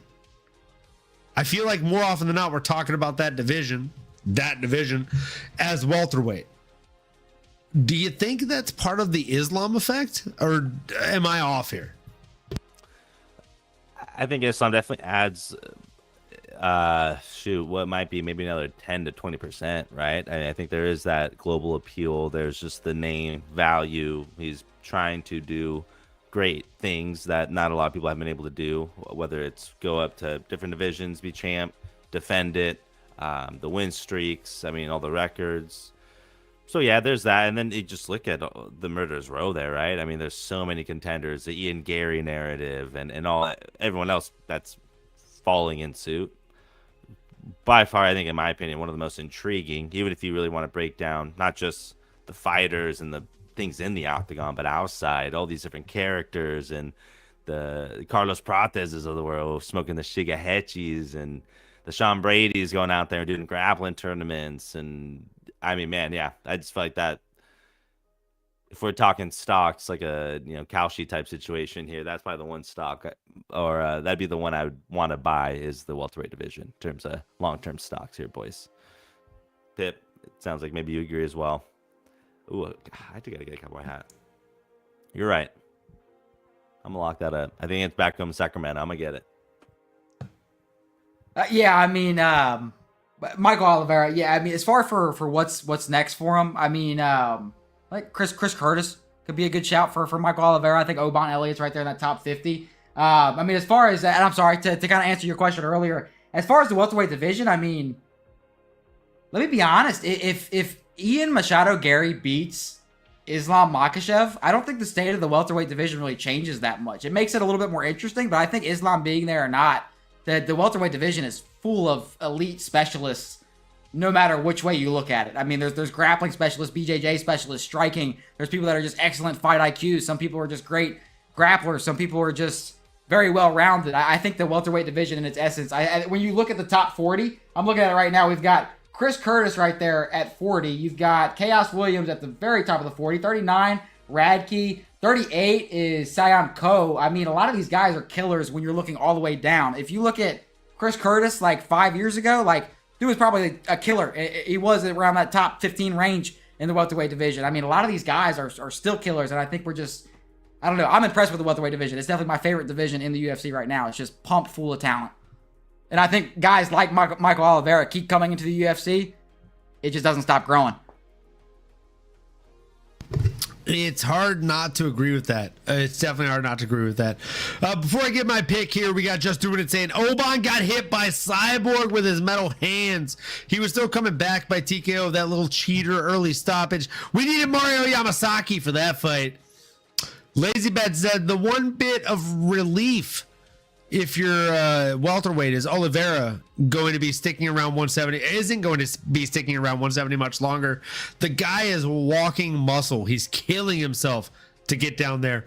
Wouldn't be surprised if he's headed to 185 within 2 to 3 fights. I'm not surprised by that either. Tico Tech says, sorry, you're muted, Pips. Sorry, look at Morales. Morales is a fucking ginormous welterweight. Tank. He's a fucking meat tank, bro. Current welterweights is going to end up like lightweight in a few years, where the same 10 dogs all entering a rankings, entering alternating rankings and fighting each other. No, I agree. Rough cuts for sure, Rangy. Yeah, when you're a ball of walking muscle, like that's why Islam went up to 170. He was always been very big for 155, and that's why he got knocked out by Adriano Martin, right? Like if he were to have started his career at 170, I don't think he'd have a knockout in his career. He would be able to be the welterweight GOAT in the same way that Khabib is the lightweight GOAT with no career losses. With that being said, though, I mean, Mikel Oliveira is one of these guys that is definitely primed for a bit of a run. I think it makes sense for him to fight a Chuck Buffalo or a Gunny Nelson if he's still fighting.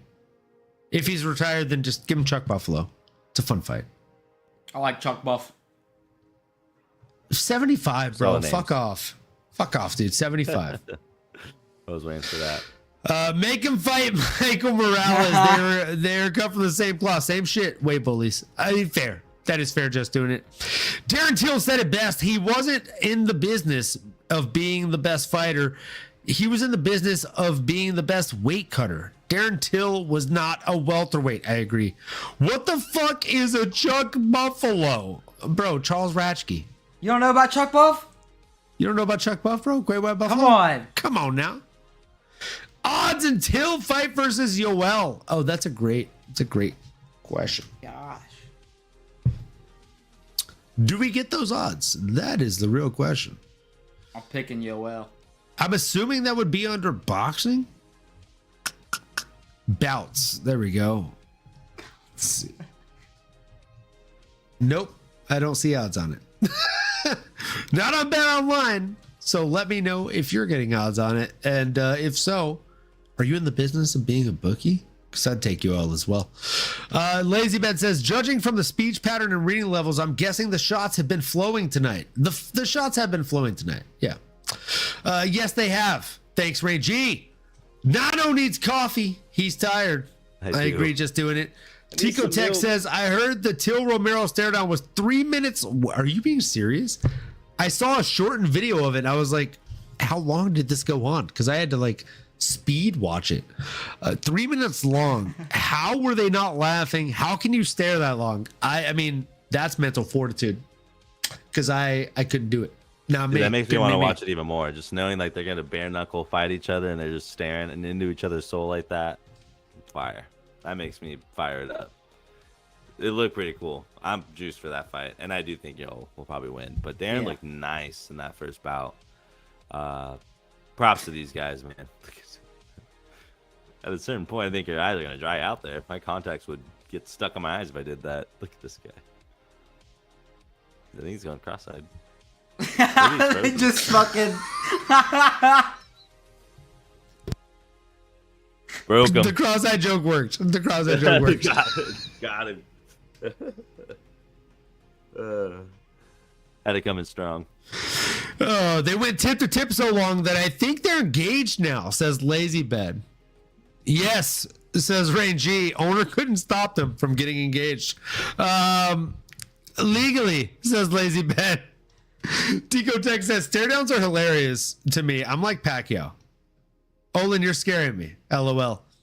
Brother. We all got a little frightened. You just, it's been too long since you visited. This is who I am. This is me. Why can't you just accept who I am? You know? Just doing it. Yoel and Tears staring each other down for 3 minutes. Gonna make Ilya Taporia jealous. I hate that I'm reading it as Taptoro almost. I do that shit too. Ilya Taptora. Oh shit, wait a minute. Ilya Taptoria. All right, let's jump into the last 5 fights. We're gonna break them down real fucking quick. We had Mark Vologden and Borislav Nikolic. I mean, my goodness. Nano, I'll let you take the lead on this one. What were your thoughts? I appreciate it. Don't have much. No, I mean, Borislav, he's a local kid here. The local Serbian, that is. Was able to go out there and get it done. Defended the takedown most of the time. First round, I thought he might have even lost. But then he really started to pick up momentum in that first and second round and really poured it on in the third round to solidify his path to a victory here in his home country. So shout out Borislav for getting it done. But Mark Vologden certainly looked decent as well. I mean, I think his big thing was just trying to get the takedowns. Just wasn't able to really solidify his dominance. And yeah, I mean, I think all things considered, the Ben favorite went out there, got it done, which you love to see in the home crowd there. Besides, Uroš getting it done there too. But Pip, how did you see this one, brother? Yeah, this is another one that I got wrong, so I might owe you another shot because I picked Mark on this fight. I will say I think Mark might need to drop down to flyweight. He's a little bantamweight. He's a small bantamweight. He's smaller than me. He's 5'3". I have a chance at welterweight. I think he's 5'3". That's crazy. It's not good. It's not good. So very impressive debut for Nikolic. I mean, back and forth fight. It was fairly competitive. I mean, Nikolic was able to really start coming ahead as this fight went on. He just showed a lot of grit and composure, battled adversity early. Mark caught Nikolic with a left hook that Nikolic kind of ran into, hands down, chin up, about the first 10 seconds in and got dropped.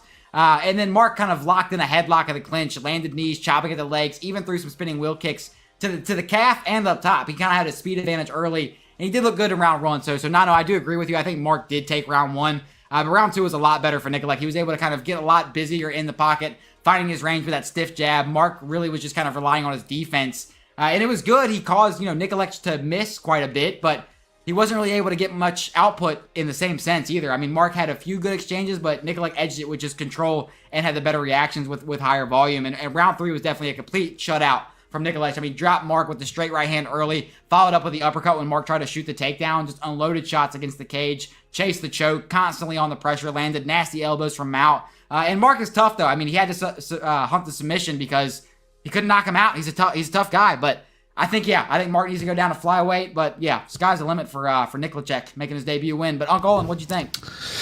Good old Nikolic looked pretty good in this one, boys. We got it wrong, but that's okay. I've got another shot poured, and my guy's going to take a sip from the bottle with me.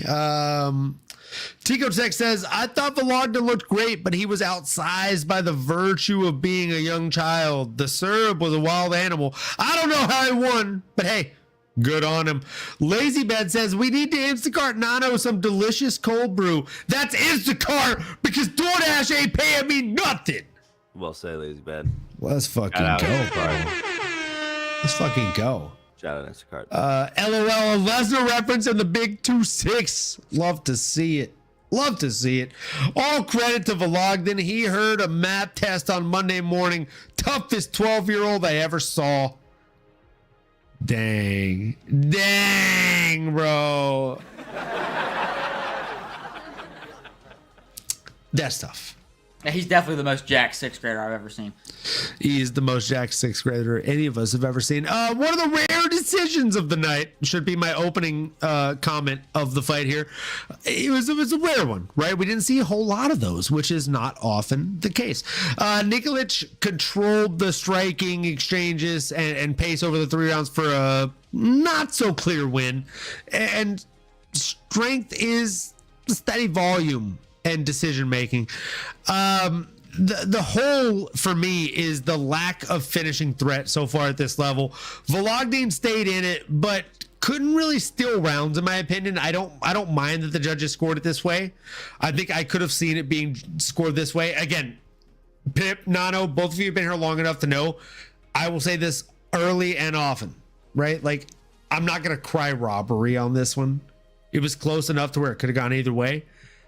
I just think if Vologdin wanted this to go in his factor, he could have done a little bit more, and he didn't. So for Vologdin, I agree with Pips. I think he probably needs to move down in weight class. For Borislav Nikolic, I really think that he beat a bigger weight bully, and he made him look a bit silly in there. So I'm excited for his performance. I thought he looked really well. Does he have holes? Absolutely. But are they easily corrected? Absolutely. I'm looking forward to see what next for him. Pip. Cheers, brother. We got a halfer. Boom. Like, Cheers comment, indeed. subscribe, smash the bell. You know the drill.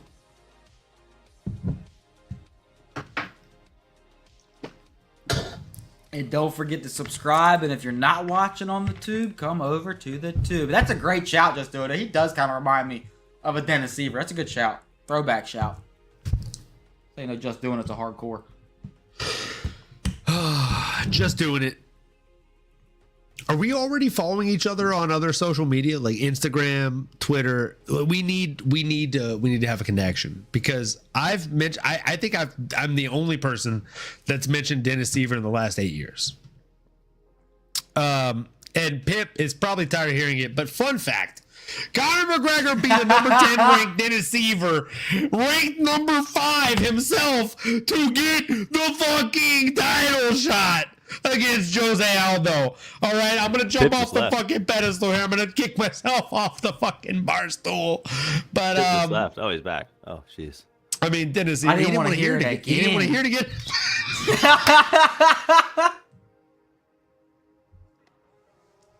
I swear to God, you would think that we paid Just Doing It and then we rehearsed this bit. I knew he didn't want to hear that. I heard that shit all the way from Saturday.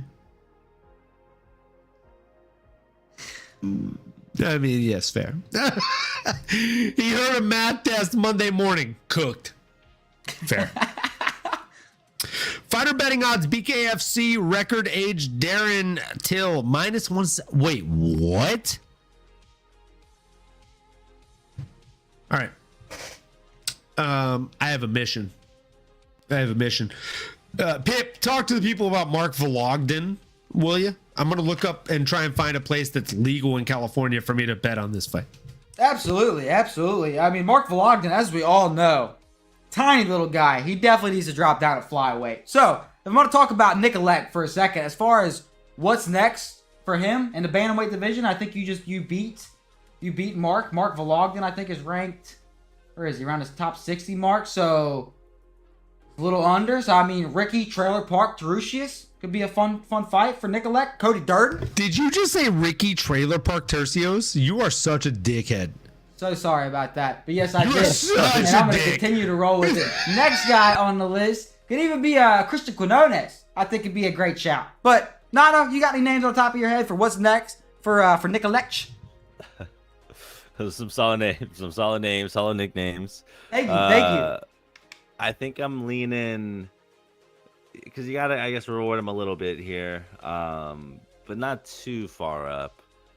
I'm kind of thinking I like honestly, I mean Christian Quinones, like you mentioned, is probably that's probably the best play.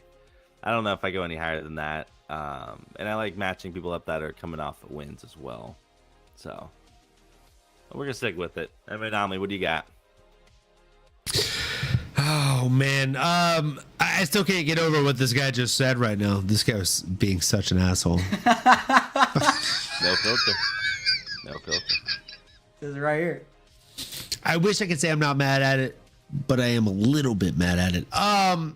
Look, and as far as bantamweight, you know, I'm a little bit offended. You know, I'm not over offended. I'm not under offended. I'm whelmed. I'm just offended. I think Chris El Guapo Gutierrez. Good shout. I like Guapo. I think it makes a lot of sense. I think that was probably one of the funner fights. And if we're not ready to pole vault him to that, right? Maybe we do Taylor double impact Lapalus. He's on a I think a 6-fight win streak right now. Yeah, he's on a 6-fight win streak right now. Or no, sorry, fuck, he's in PFL. God damn it. I got excited because I watched the PFL card. That's on me. That's on me. Let's do Border Boy Luna if we don't want to see him bite that hard and go that far. The Border Boy himself, I think it's a fun matchup. Santiago Luna is a tough test for most people, and he's kind of a litmus test for top 50. If you beat him, you're like top 45 at the very least, or you're getting a little test for that. That is a great comparison, the Dennis Seaver one. I was just being a hater. You remember way back when I said all that shit? I was just kidding. I was being a hater, bro. Speaking of being a hater, let's talk about another hater, Pip. Dennis Bazooka, bit of a hater, on Bogdan Grad, who looked like he was both going to fight on Saturday night or afternoon in the octagon, depending on where you're located, or that he was going to audition for a part in the next Pink Panther live action movie as the detective. Bogdan Grad, aka the guy doing his best cosplay of George St. Pierre. What were your thoughts on the performance and the Brazilian tap? Or sorry, the tap. Yeah, it was a little bit of a controversial finish, wasn't it? It's kind of a controversy. Yeah, there was a little bit of controversy here. I mean, we got the 5th stoppage of the night, got the arm triangle in round 2. From what may have been a tap, what may have been a push of the leg, I'm not going to say that it wasn't a tap. I do understand Herzog's perspective. I mean, it looked tight. He was definitely getting uncomfortable. It looked like there was almost like in between tapping and hesitation to start pushing off the leg and defend. So I get Herzog's spot, just kind of saying it looked like a tap. I'd rather not suffer any worse problems if he actually did tap or whatever, or deal with a life-threatening injury. I'd rather stop it prematurely and deal with the controversy here. But I will say, I like the way Grad handled it. He was saying that, no, I didn't feel the tap, but I trust the refs. They are professional. So I get both sides of it at all. I mean, I thought Grad did look good. He did what he needed to do. I mean, he was super aggressive from the start of the fight, constantly pushing forward, shooting takedowns. It was a really nice upward elbow that got through from Grad. I did have to point that out, and that was early in round 1. The only thing I didn't like from Grad was just all the spinning shit. I thought that he could have just had better results, being a little bit more efficient, but still effective. Nonetheless. So Dennis kind of just was on the back foot for the most part of the fight, and I think that was his main issue. I think Grad found a lot of success with that right overhand off the dip of Dennis and started timing that single leg behind it. Dennis showed some ability to defend it, but we kind of talked about this previously. Did he really defend the ability to defend multiple takedowns after one another when they get chained together? And eventually he got to the ground. So I'm not going to sit here and say that I disagree or I agree with the decision. I think if I was in the ref's shoes, I would have done the same thing.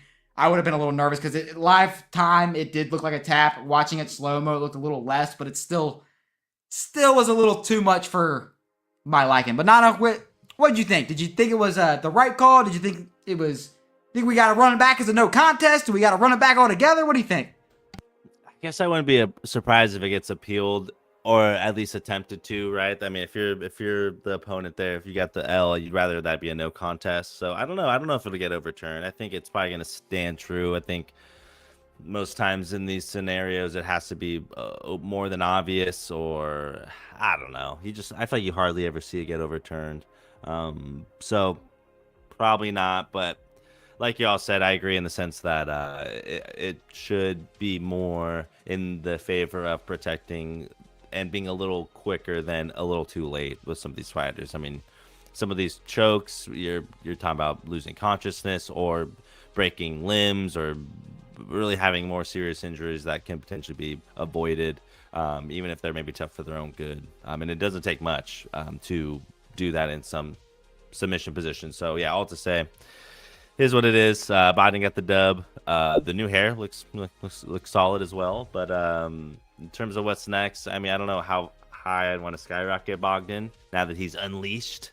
That's his nickname, Bogdan the Unleashed Grad. But maybe a couple spots up to go up against someone like a Austin Bosch, who's coming off a loss. Again, I don't love doing it, but I just, like we're talking about, maybe because of the controversy, you don't want to lift him too high up on the rankings. But MMAnomaly, what do you think, brother?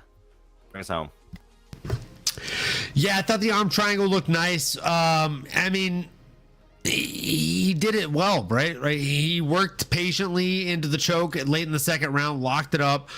Strength is the grappling IQ and patience. I mean, he still has holes there, right? Like, he can look a little bit methodical on the feet, and if the opponent keeps distance, he's able to get caught. But the issue is Denis Buzukja is a bit of a berserker in his own right, so he wasn't really coming forward.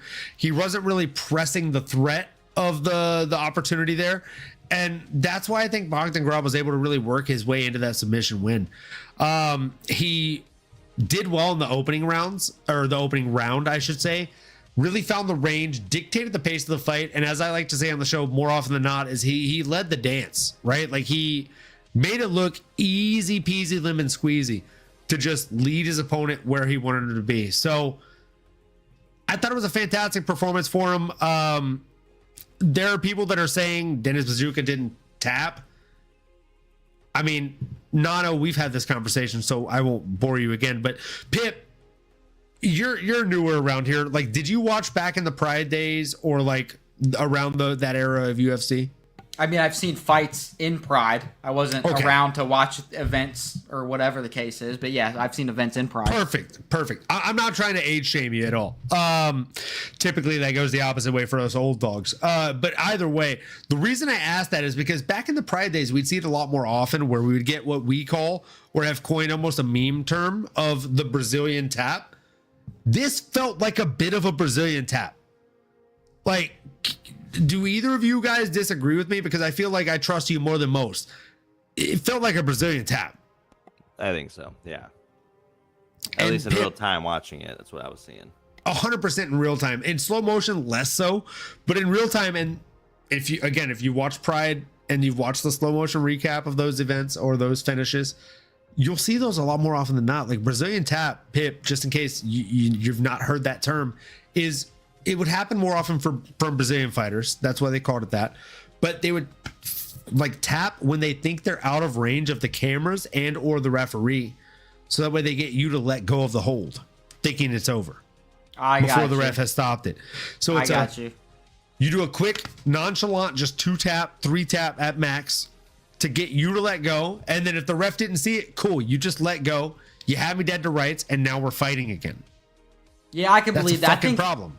I think when I was watching it live, I thought it was more or less like, don't get me wrong, I think the choke, regardless, I think he was going to go to sleep. I think we still had a little bit of time left in that round. I think what I saw was more hesitation on I don't know what to defend next. I don't know whether or not I should push on the leg, go towards the hand. I don't think he really knew what to do in that position. That's why I think it was only getting tighter as it went on, because I think he was just very indecisive there. So I don't think necessarily that I think the tap was a thought. I think there might have been a thought between, okay, I tap, I push the leg, I defend the hand. I'm not sure exactly what to do here, and then I think the ref kind of said, okay, I think I've seen enough.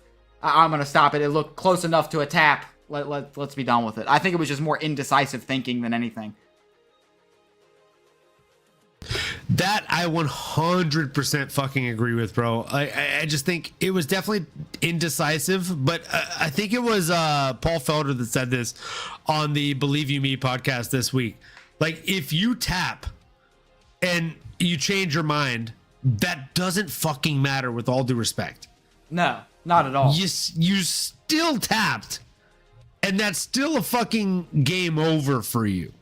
This isn't the Chael Sonnen joking game of, well, I thought if I tapped, I just lost that one round and I was up for 3.5 rounds of a 5-round fight. So I thought for sure if I tapped. So look, I mean, here's the thing. I thought that if I tapped, I was just gonna lose that round. I didn't know it was gonna cost me the whole fight. Yeah, in that case, you're wrong. Either way, so maybe an idiot. It's not a great look. It's not the best look, but it also as Max Holloway says, it is what it was, or it is what it is. With that being said, for Bogdan Grad, what is next? Pip, what do you think, bro? What do you want to see next for this guy?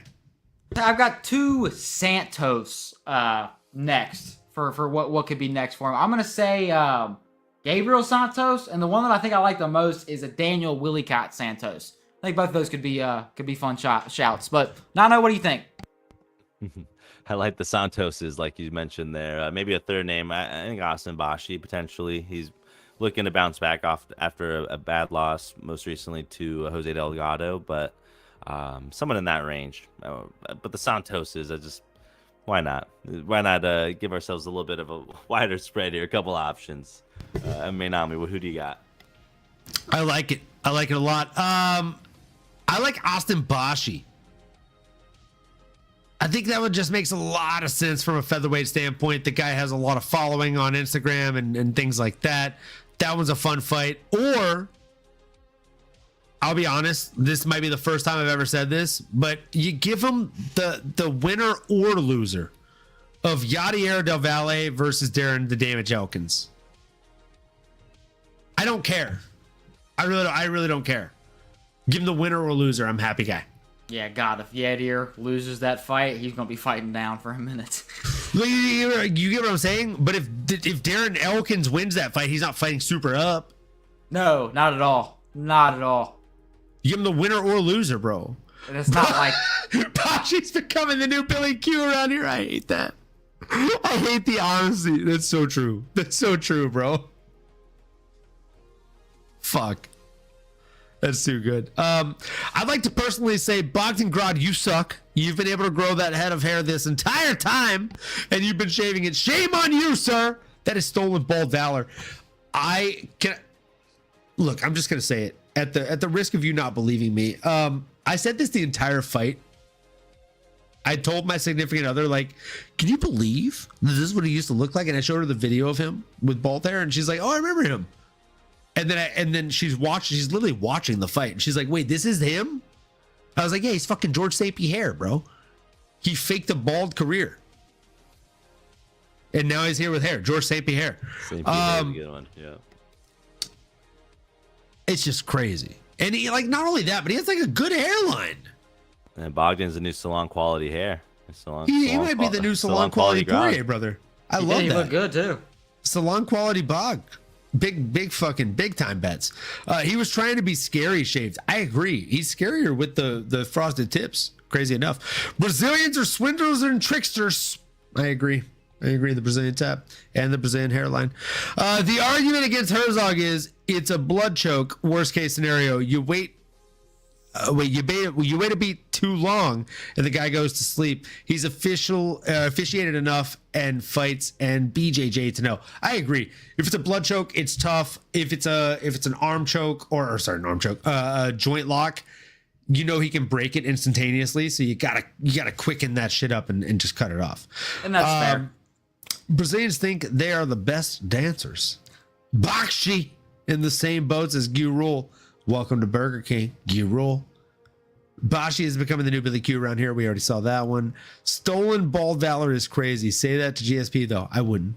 Not to his face, Matua. No chance. George's St. Pierre. Let's go. Bogdan Vidal Sassoon Grad. Let's go. All right, into the next one. We have Mateusz Rebecki and Kyle Prepolek. My goodness gracious me. This was another crazy bit of a fight here. I'm going to go ahead and give it to Nano here first. What were your thoughts on this one, big dog? How did you see it playing out? And did anything surprise you? Not necessarily. I guess maybe you always hope to see a little more resistance from any opponent. But boy, was this just an absolute landslide victory for Mateusz Rebecki. We know that's what he does when he goes in there. He's going to come in, go balls to the wall, and leave it all on the mat. And boy, did he do exactly that, right, Pip? I mean, we're talking 132 strikes within 4 minutes. on his way to getting the takedown, on his way to getting the finish as well. I mean, I don't know if you could really draw it up much better than that. His opponent landed 11 total strikes against Mateusz, 2 significant It's pretty strikes. one-sided. Yeah. I mean, almost a flawless victory, if you will. Yeah. Pip. I mean, my goodness, man. And it's just one of those things, like, that's sometimes people's pace and pressure is sort of its own tactic or skill or just extra layer that you have to factor in, right? It's not just X's and O's. It's like you got to look at that stamina bar if you're playing a little UFC 5 here, if you will. You really got to keep tabs. And Mateusz is a stud. I mean, this is what you get every time he's out there, win, lose, or draw. You know it's going to be a fun fight. So shout out to him for going out and just getting an absolute dominant victory. But I guess, to answer MMAnomaly's original question, nothing necessarily stood out or changed in terms of my opinion, or I didn't really learn anything new. But just a friendly reminder that this guy is a freaking ox, and he's an absolute stud going out there and just... I don't know, to use a Marvel reference, he's like the juggernaut or something. He just keeps moving forward, and as he gets more momentum, he gets harder to stop, man. But Absolutely. What did you think, brother? What kind of stood out to you as you were watching this just beat down of a performance here from It definitely, yeah, it was a great fight. This is the one fight where I was like, I'm gonna bet on it, and this is the one where I think it's gonna be decision. So let me pick Rebecki decision. That's the first time he goes out and gets a fucking finish, and he wins the fight too. And round one, not to mention, I thought that was fucking wild. But hey, all respect to my boy Rebecki. You got to put some Rebecki on his name now. It was a great fight. I mean, from the start, both guys wasted no time. Met in the center. They were trading in the octagon. Pepelek was going crazy with the kicks, and Rebecki was just kind of throwing, lunging overhands. He was putting everything into those shots. I don't think there was an insignificant shot thrown. Every time he threw an overhand, he was lunging to the next spot, and eventually he was able to put that single behind it. And that's where he went to work. Prepelek just kind of locked the hips in. He tried to control an arm, but Rebecki really was just throwing bombs to the body. He cut Prepelek with elbows. Prepelek tried backing away, but Rebecki just showcased his grappling, really. He was able to lace the legs of Prepelek. He got one free at one point, but Rebecki kind of just sits down on that right leg and basically just punches him in the face. Uppercuts, whatever. He said, I know you're not going to be able to get away from this leg, so I'm just going to continue to beat you up against the fence until you try to do something. And he couldn't. He couldn't do anything. It was a statement win for Rebecki. As you said, Nana, almost 150 strikes in just round one. Round one didn't get finished, by the way. That's not a typo. Round one didn't get finished. It was almost 150 strikes that landed. It was insane. A solid grappler. I think he needs to utilize that game plan a lot more, because when he gets in these chaotic wars, he kind of loses. But when he's able to come in there with a game plan, he's dominating these guys. What do you got? Oh Lord. That's for Tico Tech. Lord. It's for Tico Tech. Said the looks like Cejudo. Loading pick looked like Cejudo. Just a little tan. That's all it is. Said the guy who got knocked out when playing against me as Francis Ngannou, and I was Cejudo in UFC 5. Oh shit. Gosh. Shots fired. Has a bit of a hatred towards Cejudo there. Okay. I can't believe you did that. It's a bit of a chicken or the egg there, brother. Uncle Olin, what did you think of the Mateusz Rebecki performance? Look, I gotta agree with your breakdown, Pip. Above all else, you gotta put some Rebecki on his name, or at least, we have to now, right? He went out there over Kyle Prepelek and got it done. TKO in round number one. 4 minutes and 41 seconds in. It was a quick one. It was a quick night at the office. He didn't really have any issues going in there, right? He did Rebecki things, round Becky things. He got the fight where he wanted it, finished with the ground and pound late in the first. He's got great top control, great finishing instinct, and we haven't really gotten to see it thus far, right? Pip, like you said straight up, I bet him by decision or by points, but he fucked me. Yeah, that's how it happens. Welcome to volatile betting of MMA. That's how we play. They've never gotten a finish in their UFC career. You bet them by finish, you bet them by points, they're gonna get a finish. That's just I have to add a positive. I did bet on the Grad fight, and I just said I didn't pick a winner, but I said it does not go the distance. Thank God for Herzog. Tico Tech here. I cannot respond. I'll take the L here. LOL. Like I did as Ngannou against Cejudo.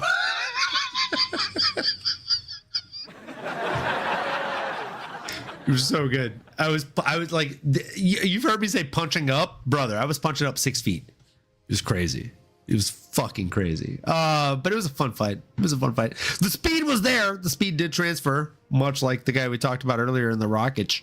But again, I'll keep it short and sweet here. Mateusz Rebecki did everything he needed to do. Nothing more, nothing less.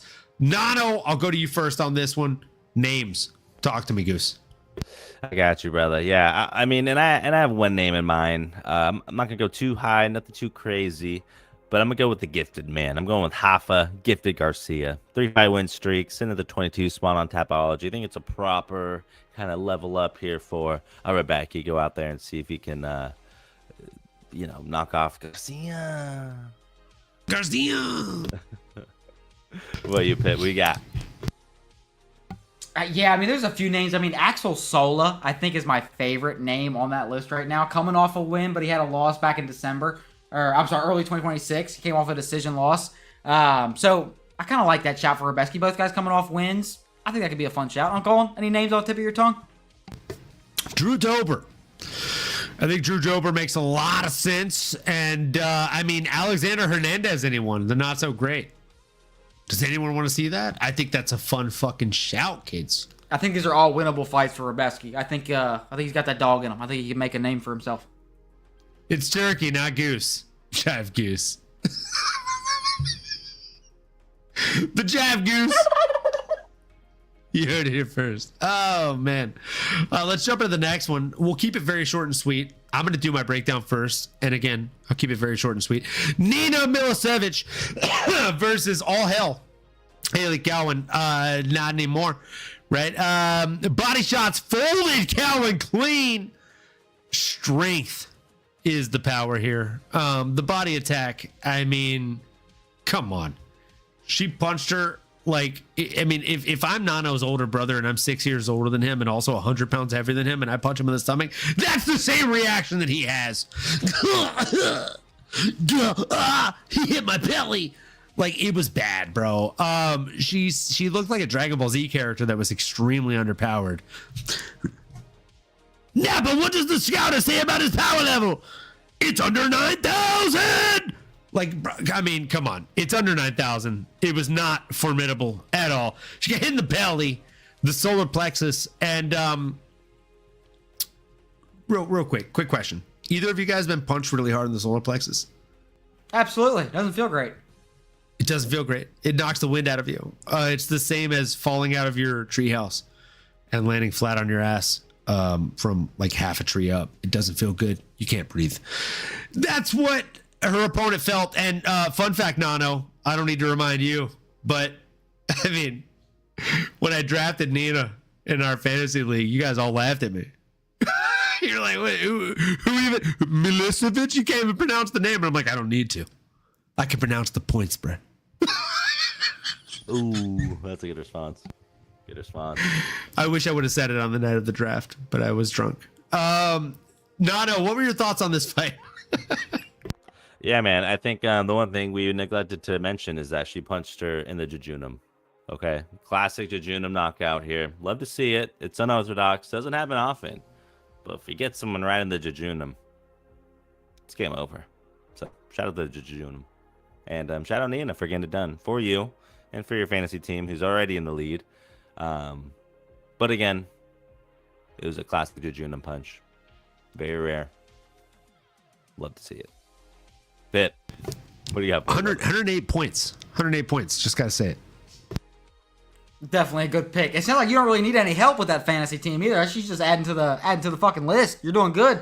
But I mean, honestly, I was really impressed with both these girls during the fight, if I'm being honest. I mean, Haley Cohen, while she did get taken out, I thought she did look a lot better on the feet than we've seen her fight previously. I mean, ultimately, she did fall short, but I thought striking, she looked a little bit improved. She had a little bit better movement on the feet. But Nina kept looking, she basically kept the grappler on the back foot, essentially. She was looking for that right hand. Haley was able to counter over the top of the left, or in the pocket with that left hook as well. But Haley even has some good blitzing combinations, but eventually Nina started putting that straight up with that jab, and it was around that 3-minute mark where Nina made a really good adjustment because she saw the opening to the body kicks From there, she kind of just went high-low. She was able to find that right straight over the top, and then after that, it was a right straight to the body. She landed that multiple times, and it was around that fifth one, that straight to the body, had Haley holding her knees, rushed in the pocket, a barrage of hooks that got through, landed one more straight to the belly, and on that break, it shut Haley down. It was just great adjustments from Nina. It was a great way to make a statement win over a very improved Haley Cohen from what I saw, especially for your UFC debut. She's going to be a girl that I will... Uncle, you're teaching me about her, but yeah, she's going to be a girl that I'm definitely keeping an eye on from now on. She's someone to watch, bro. Like, again, I've watched tape for the show, obviously, but man, I watched tape for the fantasy league, and when I was looking at this one, I was like, oh, I feel like Haley's going to get wrecked. And Mary actually had a logical point here. She drafted Haley Cowan because she needed a fighter in that weight class, and she was like, you know, your girl's fought cans, and it's her first time under the big lights, so let's see how she does. And it was a tough night for Haley. I feel bad for Mary, but it was a great night for me, and it was an even better night for Nina Milosevic. I think that she's a fucking problem for the women's bantamweight division. And I mean, with that, we're gonna keep it short and sweet here. Nano, lead us in. Who do you think this Nina chick should fight next? Do you have a name? Yeah, I mean, I think for Nina, you know, this bantamweight division needs to be shaken, not stirred. You know what I'm saying? What's going on with our girl Irene? Is she ever gonna fight again? I don't know if she's retired or if anything's She official retired there. on Twitter last month at the end of the month. Well, I feel silly. Yeah. What about Michelle the Wild One Montague? I like that one a lot. Don't feel silly. I think that's the one. I like the undefeated record. I like the win already this year. She's gonna want to be active, and I think after a nice knockout win like that, you want to get rewarded, in my opinion, or at least you should be rewarded for it. Pip, who do you got? Yeah, I was thinking Priscilla Cachoeira, coming off like 4 losses, but I mean, put you right outside the top 20 there. Women's bantamweight division is not very stacked as it is. So, Uncle Owen, what you think? All right, I have 3 tiers for you boys. I have the loser of Iron Lady Daria Zeleznyakova versus Alice Pereira, right? Or second place here, Chelsea Chandler, one of the most iconic women's MMA pictures of all time, running away from another opponent, and Melissa the Scare Croden, which is just a fun ass nickname and a fun fighter. She is coming off of a decision victory win. She is 4-1 in her last 5 outings, so I think she's primed for this fight. I'm all about it. Irene Aldana pissed me off. She was tough as nails, but had about the same fight IQ as Nails. That's fair. I met her in Vegas at Secret Pizza. She was so nice. Nina versus Ronda Rousey. Let's skip all the bullshit and get straight to it. Nina's ready. Just doing it. I can only think that you've been drinking shots every time I have. And I commend you for it, bro. Honestly. Maybe I'll do one more for that. I still cheered for her, though. 1 week until DWCS. Let's go, bro. Let's fucking go. We'll find out. We'll find out in 1 week whether it's or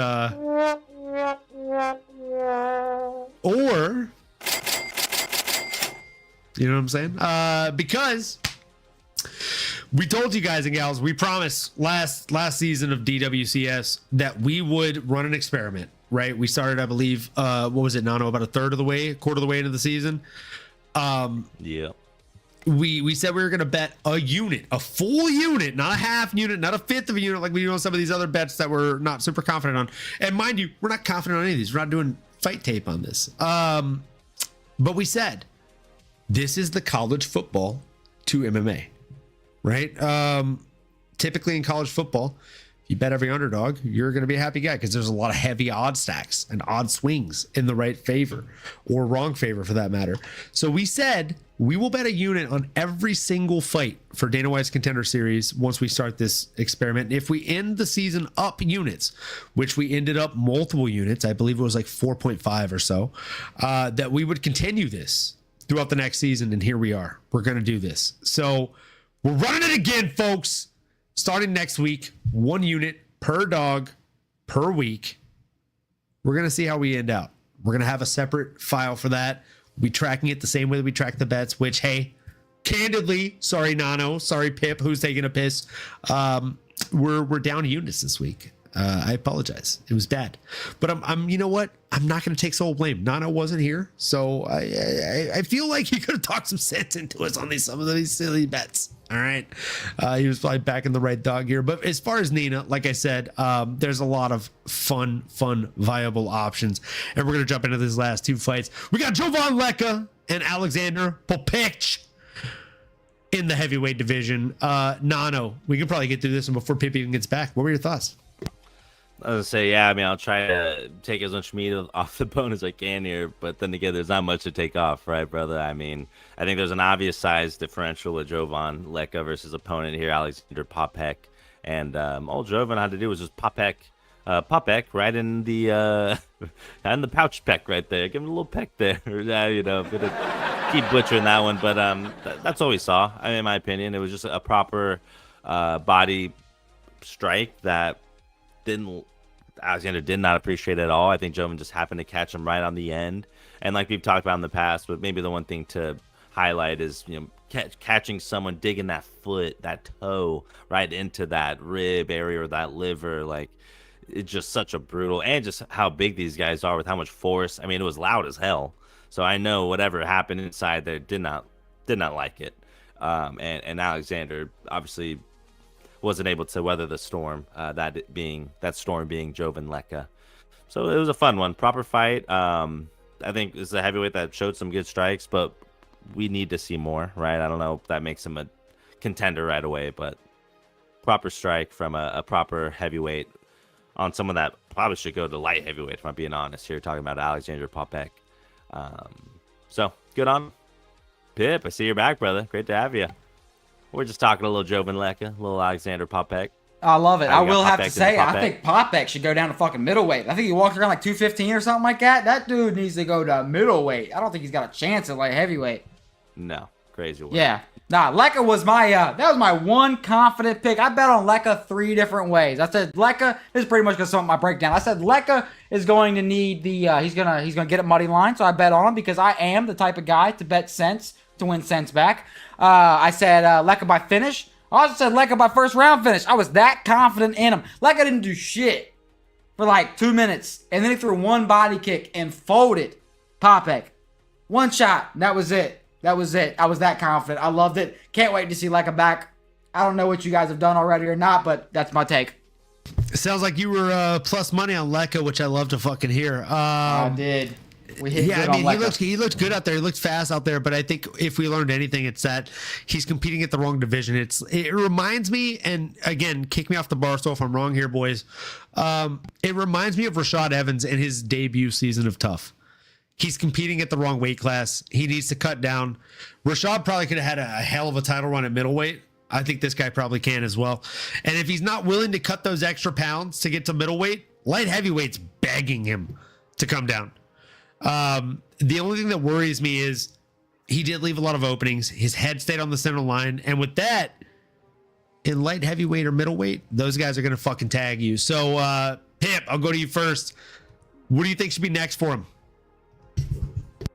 Yeah, I mean, Rakic, I think, has had a chance to fight before. I think he got knocked out by Jamal Hill, if I'm thinking of the right guy. I don't think he does well. I think Rakic was a weird choice to bring back to begin with. But, I mean, as far as what's next for Leka, I mean, heavyweight's not really that stacked. Tapology already has Leka at 33 after his debut after that. So, I mean, hell, we could do the, because I love mentioning this guy, I mean, we could do the loser of Pat versus Steve Asplin. Tyrell Fortune now coming off a loss, sitting there at 29. I think all those could be fun shouts. Nano, you got any names on the tip of your tongue for Leka? So I got one in mind, and it's honestly it's probably one of the biggest names in the heavyweight division. But I just feel like, your Leka's sitting in the top 50-ish. He just fought. He's gonna want to fight someone that just fought as well, so the timing makes sense. Why not throw him in there and get to Gabriel Stevenson? Is that too rich? Is that too much name value? I mean, he's going to need to build that name somehow. Like, I don't want to call these guys can crushers necessarily, but Mick Pack in the car. You have a Mick. Mick Tico. Pack. Okay, so we're going a little more rich. I like it. MMAnomaly, split the difference here, brother. What are you seeing next? For, I'm not gonna split any fucking difference. I'm gonna divide the fucking the ledge here. All right. I'm going against the grain. I'm cutting against the grain here. I'm going light heavyweight because that's where he belongs. Dustin the Hanyak Jacoby. You want to see Leka go down to light heavyweight? Yeah. Honestly, like both guys looked like they had some extra fucking pounds and fluff on them, bro. What did Leka weigh in at? I was thinking about that. I was trying to figure out what he weighed in at. What did he weigh in at? He weighed in at